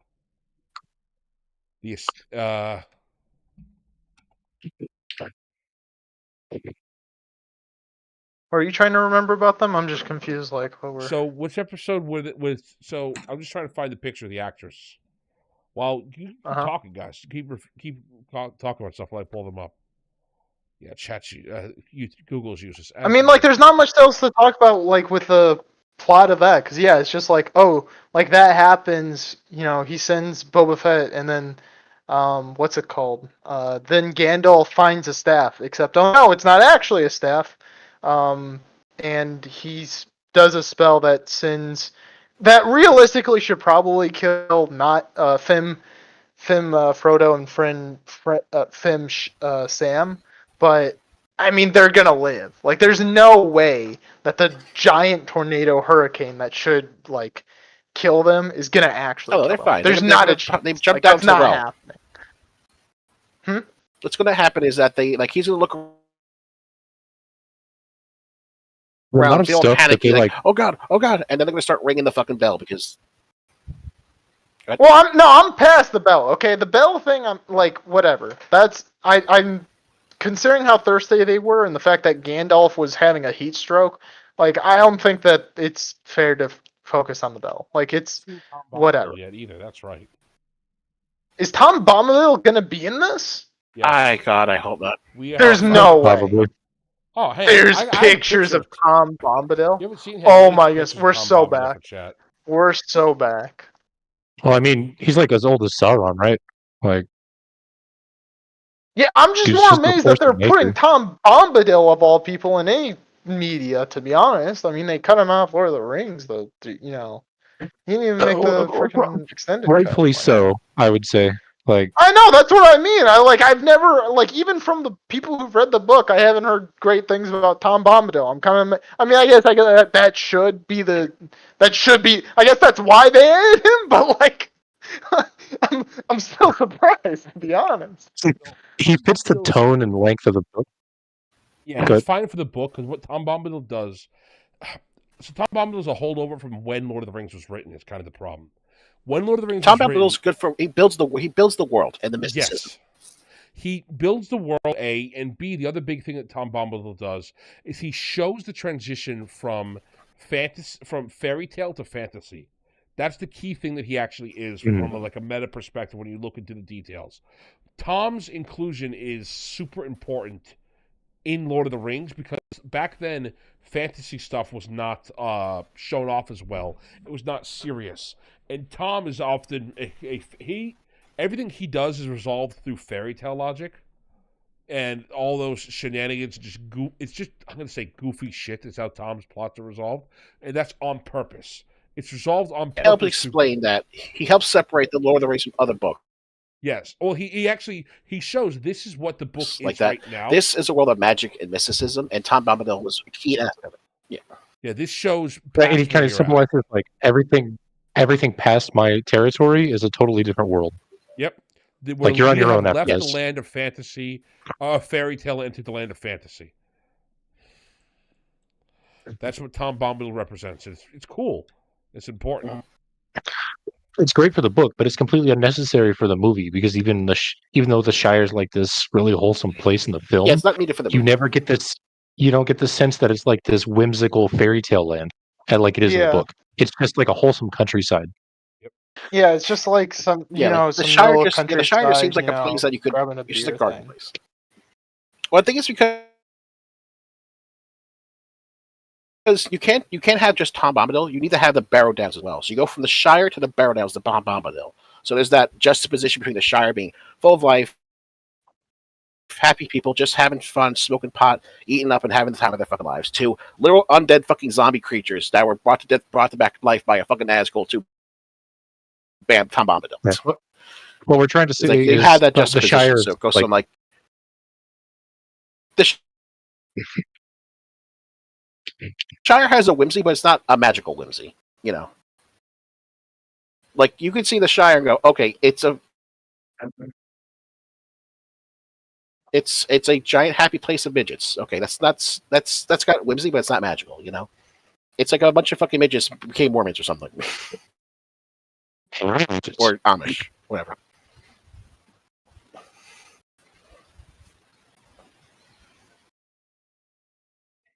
All right, I'm just looking for this chick. I'm trying to find her still. It's not there. Are you just like looking for a specific image of Slim Shady or like what? Like get your dating app after this. This is after the podcast. This is not. Are you looking for the actress? I'm looking for so she's the chick who's in episode 2. The chick whose wrists are slit to revive Slim Shady. That chick. She looks like a. Are you sure it's not season or episode 3? I mean, but still. Okay. I think it might be episode 3 because episode 3 is when Boba Fett like goes to the well. I have all the episodes on my computer, so if you need me to find a certain scene, I can find it. Slim Shady might come back in that episode as well, because there's just not too much for Slim Shady. If you can find the scene where Slim Shady gets revived and go back a few seconds, you'll see the chick I'm talking about, Zug. She's got like a very weird chin. You'll know exactly. Wait, how does she get revived? Episode 2, right? I think it's episode 2 is when she gets revived. Is it like blood magic? Yeah, so it's really weird. Which so, chick am I looking for? The one with the fucking firefly jar? Yeah, the one who when she The cuts flash the jar palms of was her weird. hand, she's got a really weird face. She almost looks like a one of those things from And she Star what? Wars. The Kaminoan. She kind of looks like a Kaminoan. Really? Oh my god. While Zug gets that up, I'm going to show chat real quick this. Here you go, chat. Here's your Tom Bombadil. He's on screen for those at home as well. Here he is talking to Totally Not Gandalf in some random place. I can't wait. I can't wait to see Tom You can barely Bombadil. see his very yellow boots and his blue cloak. It's 100% mean this one? Tom Bombadil. That one, King? No. Oh my Well, goodness, that's very it is clearly Tom Tom Bombadil Bombadil. talking to Yeah, Gandalf. that's like We're 100% so bad. Tom Bombadil. There's no way that's not Tom Bombadil. That's too specifically Tom Bombadil. No, Zook, her palms get slit after she opens the jar. I No, think that's that clearly, might still be her. Amazon's exclusive Timothy Bombastic. Shut up, Timothy Bombastic. Oh, you mean the rat? You mean the rat face chick? This one? Yes, that's her. Okay, so chat, I don't want to be mean, but like I was watching this, I was very, That's a very fuckface right tired there. when I was watching this show. I thought this was a new species they were adding. I'm like, are they adding fish people? Like, what is this? I'm very sorry. Look, but do look I at even that. need to say it? I mean, I don't blame you. Dirty, dirty. Do I even need to say it? I feel bad. Just there's no chin. Rat face? Early history? Would. Nah. Absolutely would. The nose is not pronounced. Shut up! Shut up! Of course you would. Of course you. Shut The The nose is up. not pronounced enough. I'm gonna put Tom back on screen so we don't get suffering as much. But yeah, it's like I was delirious. When I watched that, when she showed up, I just paused. I'm like, I gotta go. After I thought she was a new race, my dad was like, no, kid, that's somebody you've seen before. You know, this is just a normal human. I'm like, all right, I'm done. I went to bed. And I woke up. Yeah, it is Andrew Tate. Yeah. Yeah, it's female Andrew Tate. Yeah. So from here, there's nothing else that happens with the Hobbits. Let's be fair. She's not Turkish, okay? Nothing else happens with the Hobbit plot. And it's frustrating because you know that the Hobbits have use later on. And instead of smartly, which I would have done, cutting all the Hobbit plot lines, and putting it so it's just You could condensed. just cut the. Go ahead, dude. Yeah, cut the entire fucking proto hobbits out of the story. Didn't No, gotta you come back don't in at some understand, point. Zook. just there to pander. It's gonna be relevant in season 5, okay? It's never gonna be relevant before then, but it'll be relevant in season 5. I hate it, but I know you're correct. That's the problem. Walking the entire fucking goddamn season 4. That's what's gonna happen. Gandalf is gonna be relevant in season 5 or something, and that's only when this whole plot line will matter. It's not gonna matter any time until then. They're gonna go to a giant hill and destroy a small artifact and banish Sauron back to Mordor. Exactly. Yeah. Yeah. It's infuriating. The Hobbit stuff sucks. I'm trying to remember. Was Gandalf I don't know much about Gandalf's mostly history, but was he even part Was he Saganzug?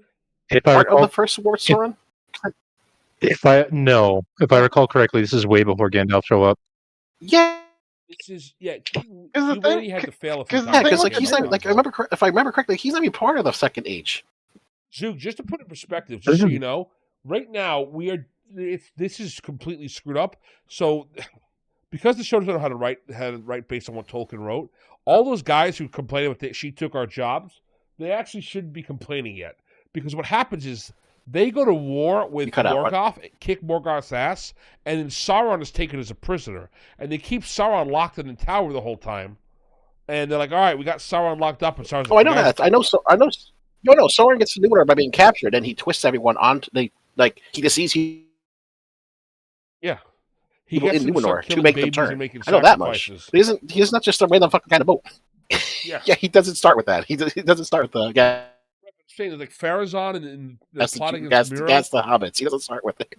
Well, the plot with Farazan rebelling against Queen Miro. By the way, In the show, it's like an election happens, but in the book, it's a marriage. He forces his cousin to marry him in order for them to have legitimacy. If Farazan doesn't force Meryl to marry him, then that's going to be a really, I don't know how he's going to get the legitimacy the show claims he has. By the way, hang on. Why the fuck is Karl Marx? That's because the Eagles chose him, and everyone's going to support him. How does Karl Marx get the Eagles to support him? I don't know. Karl Marx has a few things going for him. First of all, he's already shown support for I don't know why Randy was flying to Numenor in the first place. Yeah, I don't know. Karl Marx has been already garnering support through a couple of memes, and as it seems like the only other blood relation to the throne, he does have historically a lot of things that are far more legitimizing than his cousin.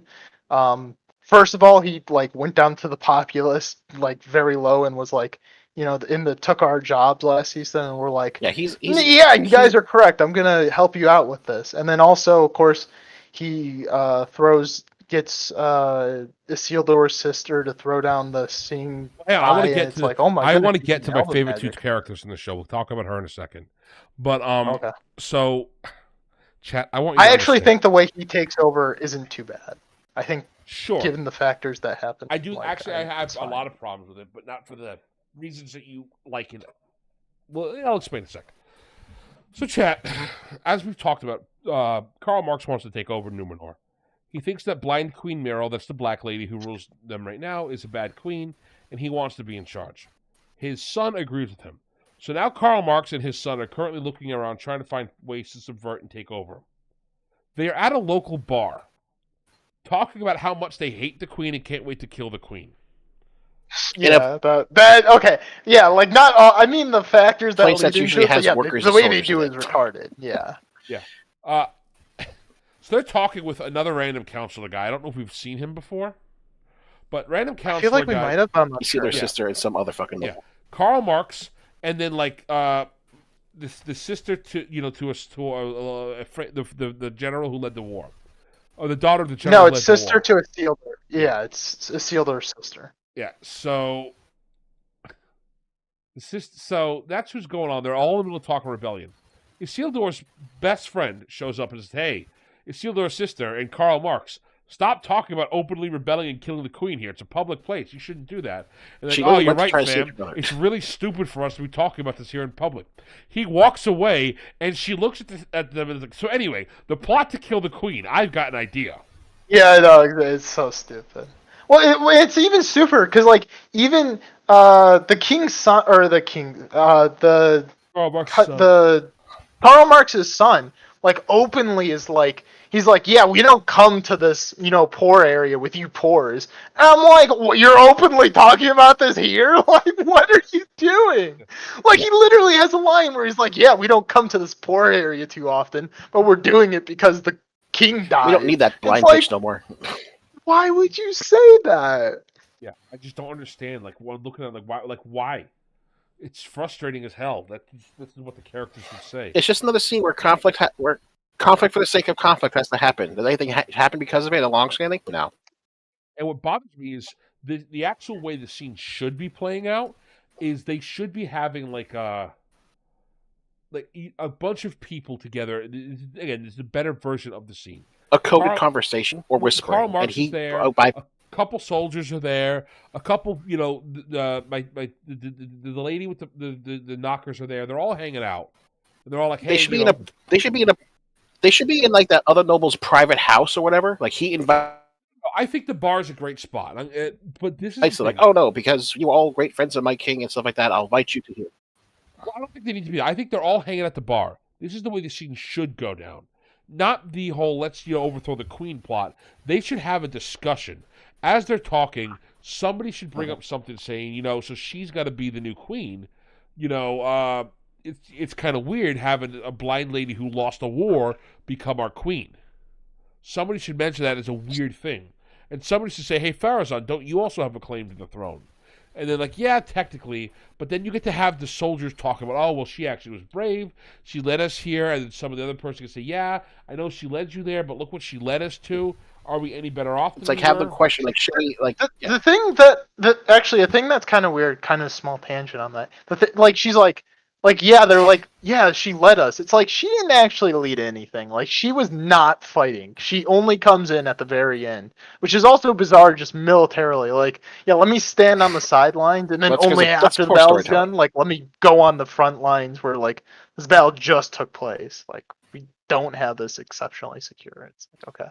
I mean that's a really big thing with a lot of kings and rulers. They would stay back until it cleared out. Yeah, the very few times, even in history, where the kings and queens. Well, it'd be one thing if she was like a commander that was like doing stuff with the battle, but she's clearly not. For that, I think that's because the battle is just them riding on horses and killing some orcs, even though they brought 400 of others. Right, but again, I think that regardless of that, the scene is terrible because we don't actually get any character stuff going on. We just have people complaining and like insulting each other. No, what you should really be doing is have characters that we've seen before. We've got that that kid who's the and it's just conflict. Yeah, the lieutenant. The lieutenant kid should have a really interesting thought of, hey man, this is what my best friend and your brother died for. Chick with the hardest pronounced name in the show.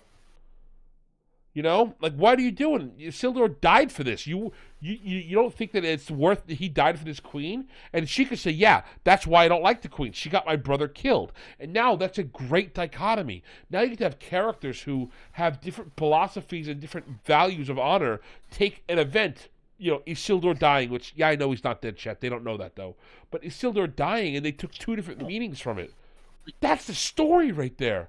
And then you have Sfarazon, Karl Marx come in and say, yeah, I was kind of against that the whole time. And you can have him like even if she says she even if you have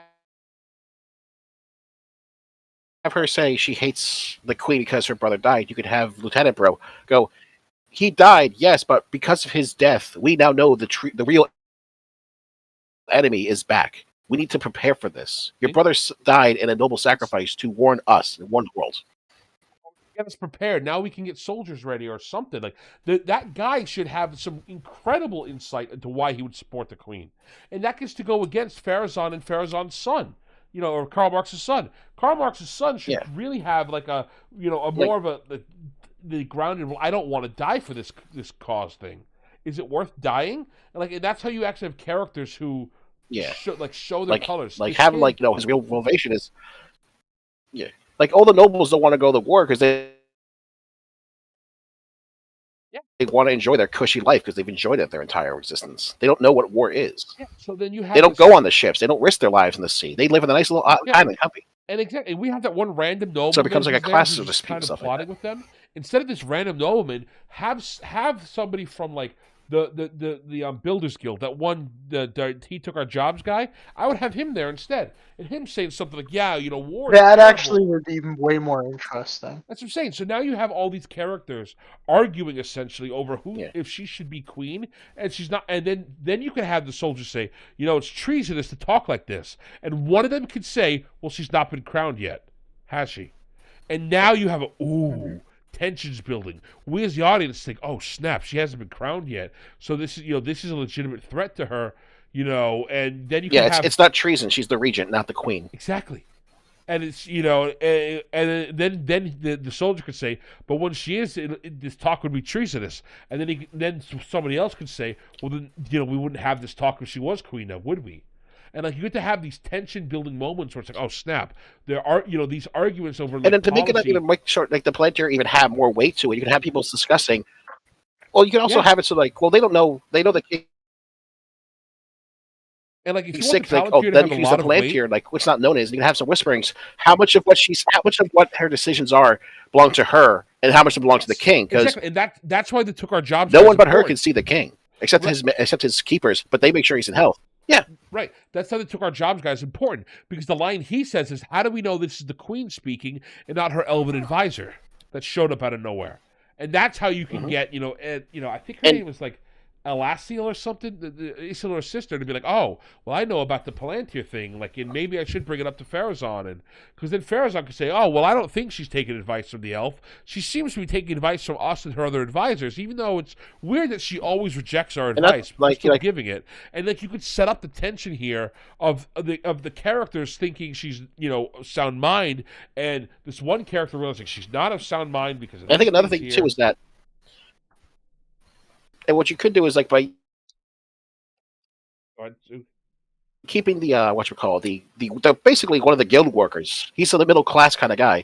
You can make it not just a class dispute, but then turn into a civil war because you'll have people on all classes having different fluctuations of it. Because right now it seems more like a noble thing because only the nobles are against the war. The people all for it. The people all yeah, way to go, let's go kill some orcs. And you could have this, but you could have him like, no, this is bad. It's bringing war to us when we earned our peace. Why should we fight for again? Yeah, you could have so split between not only save the world from Morgoth. Have we not classes, but brothers like brother and brother? So it becomes a civil war on top of a class war. Yeah, we earned this. Like our queen said, we earned this island with blood. We've earned our peace. We do not have to go. Why don't you? You're friends with the dwarves and other humans. Have them fight. Have them earn their blood. We paid our price. That should be the entire discussion that they have at this bar. And what it really does is what on the surface, the bar is just people arguing over dumb shit. But what you're really getting is the character motivations for all these characters. The bar is just the stage for the conflict. Yes. You get the character motivations. You get to understand more about these people, what they value. The fact that the worker values his own personal life, he values integrity of his own family, he wants safety. That makes sense as to why he's so against the elves showing up, because the elves tend to bring us to war. Okay, that's why he would be against joining the military. But the military guy views us, no, we need to be proactive in protecting our people, and we're for all people. Are we not good people? Wow, that's another really great point. I don't know what I value more, protecting my friends and family or going out and fighting evil. Both are really important goals. Then you could have, Karl Marx say something like, right, but like regardless of, we need to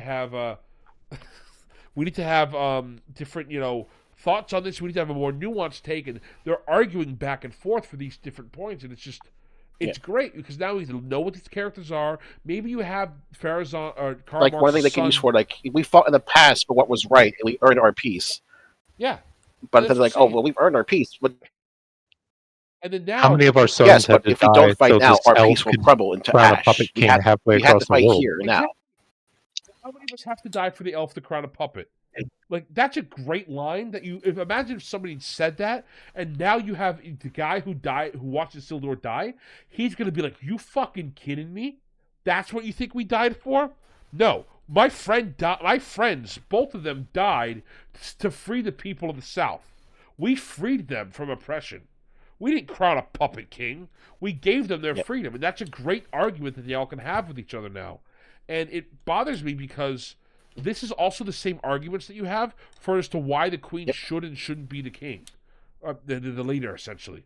This is the entire, you don't have to have people explain to me later on during her coronation like they do, the justifications for why she This is something an entire season to be taking up, not 2 episodes. Well, regardless of that point, that's given. But just if you wanted to, because now we have to have, because they had a waste of time in the bar where nothing actually happened here. They just argued back and forth for a few minutes. We then turned into, okay, at the coronation, we now have to learn all the arguments for the queen and all the arguments against the queen. So you have this retarded scene where people are sitting there like, oh yeah, I love the queen. And somebody's like, but I don't. And just like the lemmings that the entire crowd is like, you're right, so I don't love the queen now. But the queen is wise. You're right, the queen is wise. I love the queen again. Like, what the fuck's wrong with you people? Like, you just repeat the last thing. Sealer's sister know what the Palantir is. Like, she touched it and saw a vision. But it's like, how does she know what it works? How does she know? Like, regardless of all that, maybe the queen could just like that. Like those who, like the queen could literally just dispute her claim the Palantir and just say the Palantir to the untrained will only show will show what's in your heart. If your heart is filled with misery and doubt, it'll show you nothing but doubt. And again, that's not how the Palantir works. Well, it kind of works. We don't get that because all we get is the eagle shows up and picks. But it's based upon who you're talking to. But like the queen knows what the Palantir is. Sealer's sister doesn't know what that shit does. Well, the queen doesn't actually know what it is either. Is the thing. In the show, she has no clue what she's touching. It's very clear she thinks it's important, but she can't figure out what it is. which is Yeah. fine. Well, you guys are forgetting. This show's But she version knows of it more than fucking Numenor goddamn is Sealer's really, sister really does. small. She can only just So she can just inbreeding lie is and say rampant. she can only That's just true. say a lie and everyone will believe here.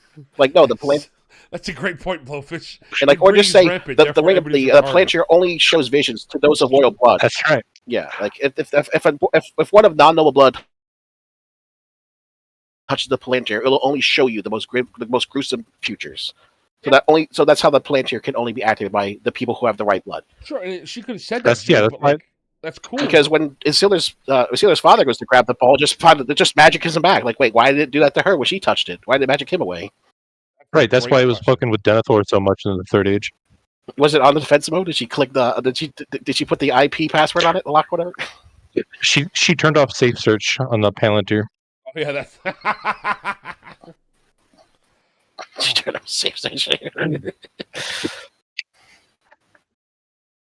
Yeah, man, it's frustrating because I'm looking at the show and it's like you had something here, and I want to talk about Sauron for a second. It was the last thing we're going to cover in this show. Every scene with Sauron from here out pisses me off because he does a little bit, but like the only reason his manipulations work is because everybody's an absolute moron. Great example.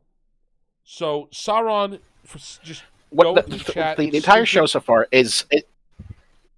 Hang on, Zook. I want to explain this one scene. So go through chat. Don't ask why this happened. There's a great quote happened. for it. Just trust me, it happened. Sauron decides to go to Adar and hand himself over. He says, "You know what, Adar? You know I could." And he goes to Adar, and Adar's like, "I'm going to kill you, Mister King of the Southlands." And he's like, "Actually, I'm not Sauron. I'm Hadir. I'm Haldir. I'm your buddy. I know where Sauron is. If you free my people, I'll take you where Sauron is." And Adar's like, "Well, I'm just going to torture you for that information." He tortures him. It's unsuccessful. Sauron convinces a warg to eat somebody. As he's leaving, though, this is, again, all set up. They say, all right, Haldir, we'll let you go, but you need to pledge allegiance to Adar. And it's like, you need to, get right to my feet and, kiss the toes and all that stuff. And Sauron gets down to his feet, and instead of saying, I pledge allegiance to you, Adar, he says, I pledge allegiance to the Lord of Mordor. May his reign be long and fruitful. Which, it works in character, but it also works because that's subverting the oath. Because Sauron knows he's the true Lord of Mordor, therefore he's swearing allegiance to himself. It's kind of nice that he says that line. But what did I just describe to you? All that retarded crap leading up to it, it's painful. Mm-hmm.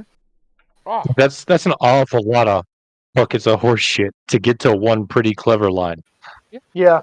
Well, not only that, but also like the requirement he gives is that like he frees and like makes him kind of a puppet king under him for the Southlanders. But like, why would he trust him? Like, why would he trust Adar? Like, does Adar give like any proof that he I don't see why he. And sure, maybe he just doesn't care about the Southlanders, but doesn't, like, Adar think that's a little strange that he doesn't want, like, any proof that the Southlanders are, like, free or anything? Like, and also, why does Adar say, okay, buddy, how about I free the Southlanders after you bring me Sauron? I can't tell you how stupid Sauron's plan is yet, because we haven't seen the conclusion of it. Because then he immediately goes to Celebrimbor and says, hey, buddy, why don't we make some more rings? Yeah. Why? Why did you have to go to Celebrimbor? Better, why did you have to go to Adar? You could have gone from after he got caught by Galadriel being Sauron. He went and handed himself over to Adar, then handed himself to Celebrimbor. Why did you just go straight to Celebrimbor? Really weird that he like leaves and goes to Celebrimbor. Because then he immediately goes there and he's like stands outside. Because he's also teaching. He's the penitent emperor. He can't just teleport. Going to the Pope, and he's like, "Let me stand outside for like 20 days until he finally lets me in." And then after he lets me in, I'll basically tell him like what's happening, because somehow magically no letters are getting in for the last like forever. The other thing that doesn't make sense why he doesn't go to Celebrimbor first, that when he goes to the Andor, whatever his fucking name is, not Sauron. Adar. Like, you don't know how does he, like, what if he got Hadar? What if he got killed? Then his whole plan gets thing. What if he gets stabbed again if he doesn't believe him? Or if he's stuck there for like 3 days? It works so out that he gets to walk free like by 2 days later. But in the time frame of him going to fucking Linden from from fucking price brain not working. Okay, deep breath. Kellenberg's place all the way to fucking Southlands, then back to there. It's like how much time has passed? Like we don't know how much time has passed, and like does this idiot think that no one might have sent a message that Galadriel might have sold him out? He doesn't know Galadriel sold him out that fucking second. It's like, yo, Kellenberg. That's the weird thing.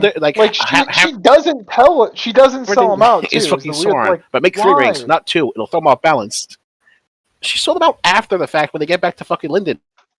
Well, that's what I mean. Why the hell didn't she sell them out? She tells because she does tell. She tells Celebrimbor, he's like, "Hey, don't trust him." But she doesn't really feel like mentioning the fact that, hey, this was in fact Sauron, by the way, guys. Yeah, she doesn't tell him why not to trust.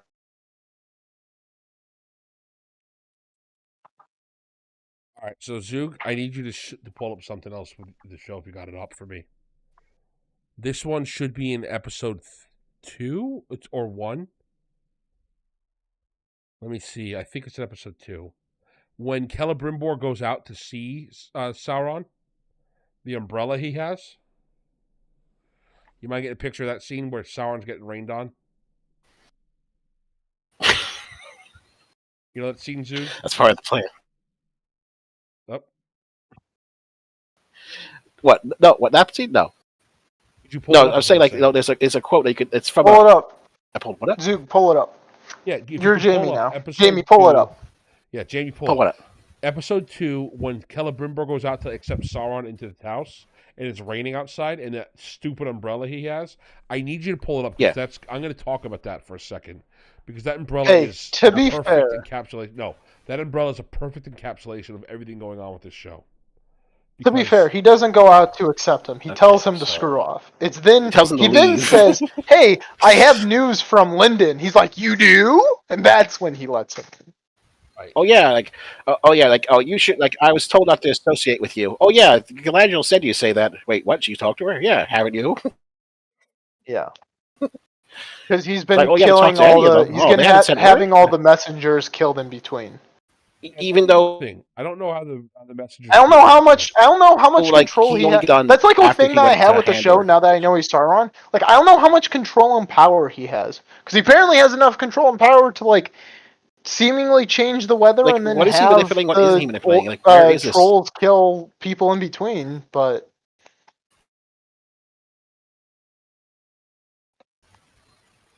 So, that's weird. Let's see. No, this is the wrong episode. Is it? No, right. This is episode 3. That's after he becomes Mr. Shiny.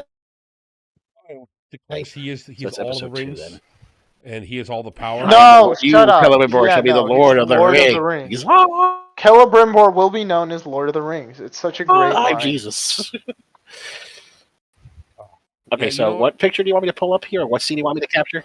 So it's okay. So there's a picture when Celebrimbor's walking up to Sauron and say, "Hey man, you have to go home," and you see there's a stupid umbrella that he has behind him.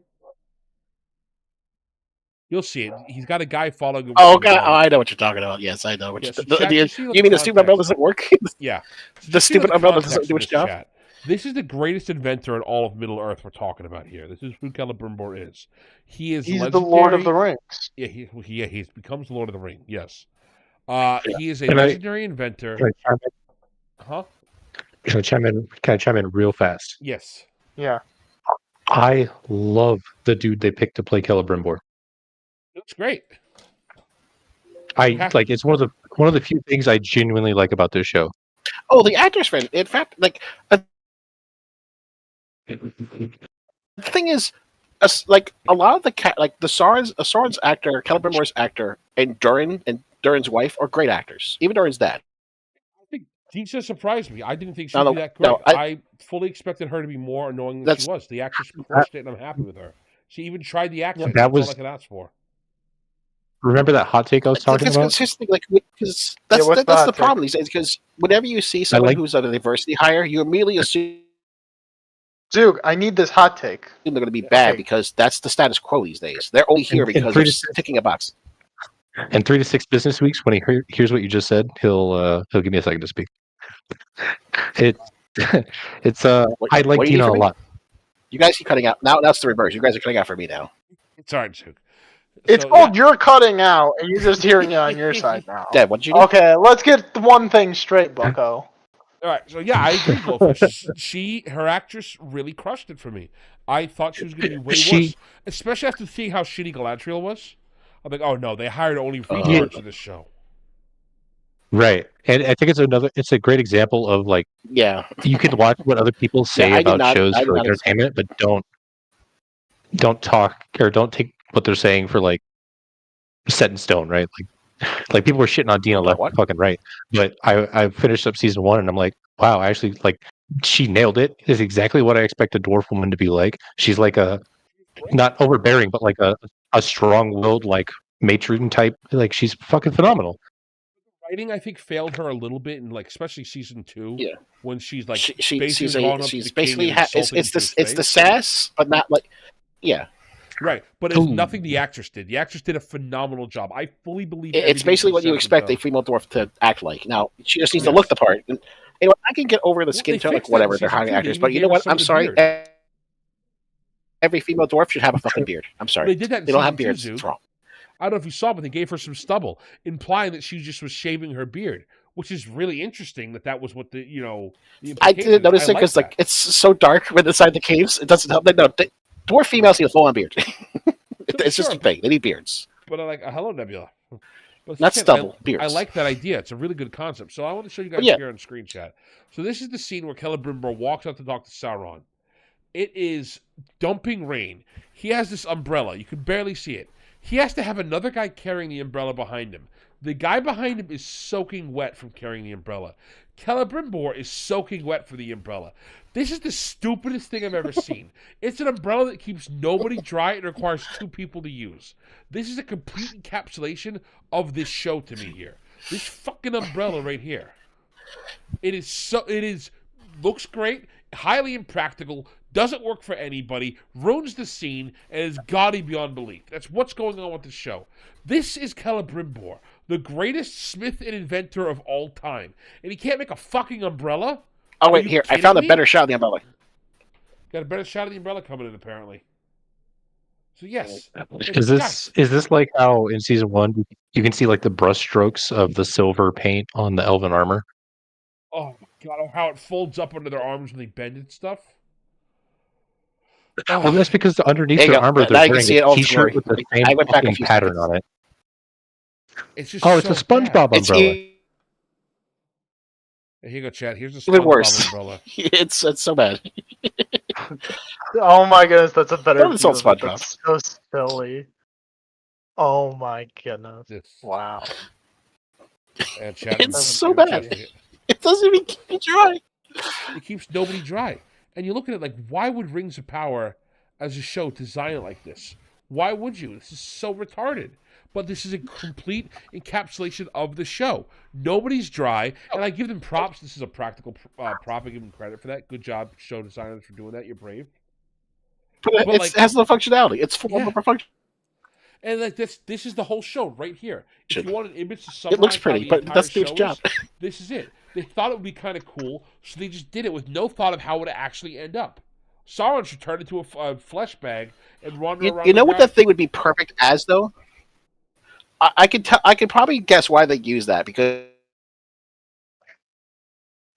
they wanted to save money. They probably had a scene where Celebrimbor wanted shade because it's sunny out, and he's a high elf, he's like that. So that's probably supposed to be something that was supposed to be used as a shading device during a live film. But they just said, "Oh, we're going to cut that scene. Fuck it. Repurpose it as an umbrella. It doesn't do its umbrella job." Because that's something you if the scene is not working, would use to cover someone in shade of a noble house. I get that, but they just said, "Fuck it." I'm telling you, Zook, I don't.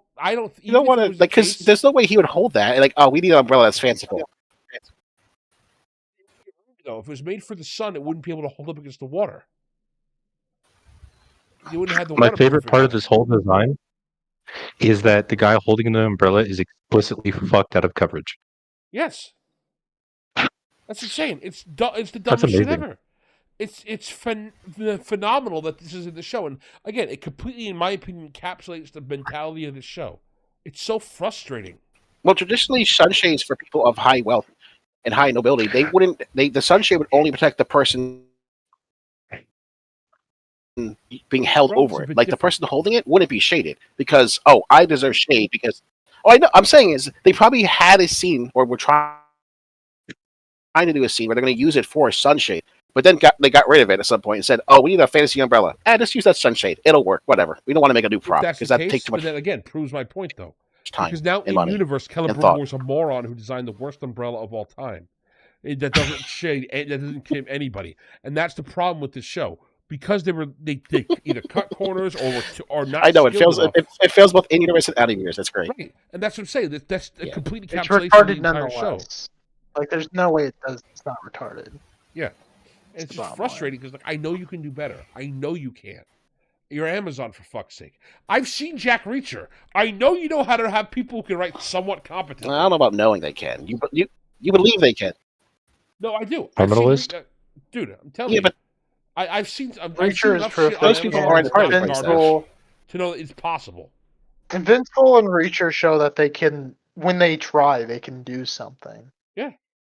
Like, It's completely proof that Yeah, but have Amazon's like Netflix. It's a huge conglomerate.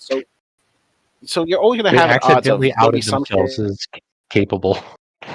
And it's It's like frustrating. I mean, because even season 2, which is kind of yeah. poo-poo compared to season 1, it's still like leagues better than the crap that's on TV. And it's bothersome because I'm like, you motherfuckers, I know you could do good. Now it's even worse. Because if you're just an idiot like Paramount who can't figure anything out and everything you make sucks, okay, sure, you guys have no idea what you're doing. You just suck, and I can feel bad because you're like the little kid who's trying all the time. But I know what you can do. Reacher, we had 2 seasons of Reacher come out since this crap was announced. Kill the people who are running the show, take them up back and execute them Bezos style, and just have get a couple people who care on. What's so difficult? Bring Peter Jackson on, goddammit. He can fix this shit. Like, give him full unilateral control, and he'll make something great. You have to make 3 more seasons. You have to because of your contract. It's something stupid like a $250 million per season payout they have to make if they don't do it. So you have to make you can't even make that back on tax write-offs with the way it is. So just try your best, or make them all at once and crap them out so I don't have to deal with this for so many years. Infuriating. But yeah, this is a great encapsulation of this show.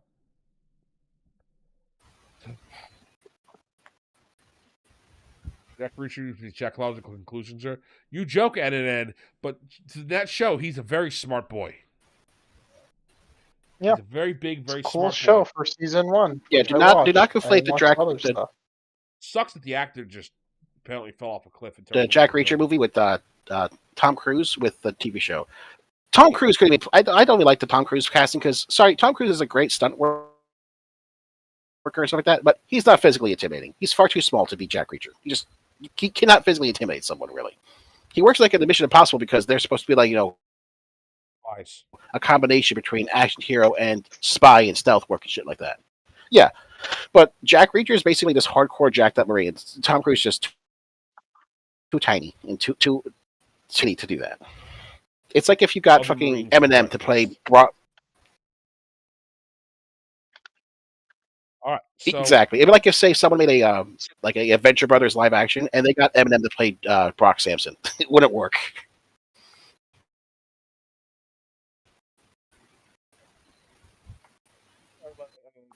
I liked Reacher until my girlfriend called me gay for liking the Thad Castle guy. Well, tell your girlfriend she's gay for not liking him. It's a what? Get her. Let's look at chat with That's Internet. pretty gay. Yeah. Tell her she's gay. That's the only way you can do it. And tell her if she doesn't start looking like that next week, then maybe you will fly to Hollywood and find a new hubby. All right. Jack Reacher's my man now. Exactly. So, from that, I think that we're going to have to call it Took here. in an in keyboard for that one. Exactly. We're going to call it here. We'll take it back next week where we watch the next episode of Rings of Power. Talking about just how awful and horrible it was. Unless this episode gets no views, in which case I'll go back in my corner and we'll go fight with the Godzilla people some more because that's what you guys want. But yes. I hate you. And hopefully my internet won't be complete shit next week either. It's all right. I'm going to be looking to upgrade mine soon as well. So hopefully that'll help with it. And me and Nebula are going to be playing Baldur's Gate 3. It's not the upgrade part. Like it's done. It's not been like this for like Look, ever. Dude, it's just picking a it's bad fine. day. I don't know. We get it. You're not a shower. You're a grower. But like, we need you to Whoa, show. whoa. Okay, you need to be a shower for this one. For Show what? up, put out. Sorry, buddy. Growing is not. Yeah, see, that growing was the is not opposite side. helping You guys us keep out, cutting out on but my you end, need so to I be a can't hear. shower. So over. It's so ogre. Speaking of it being Look, ogre the chat. people can hear me, and that's all that matters. Speaking of it being over chat, thank you all for joining us tonight.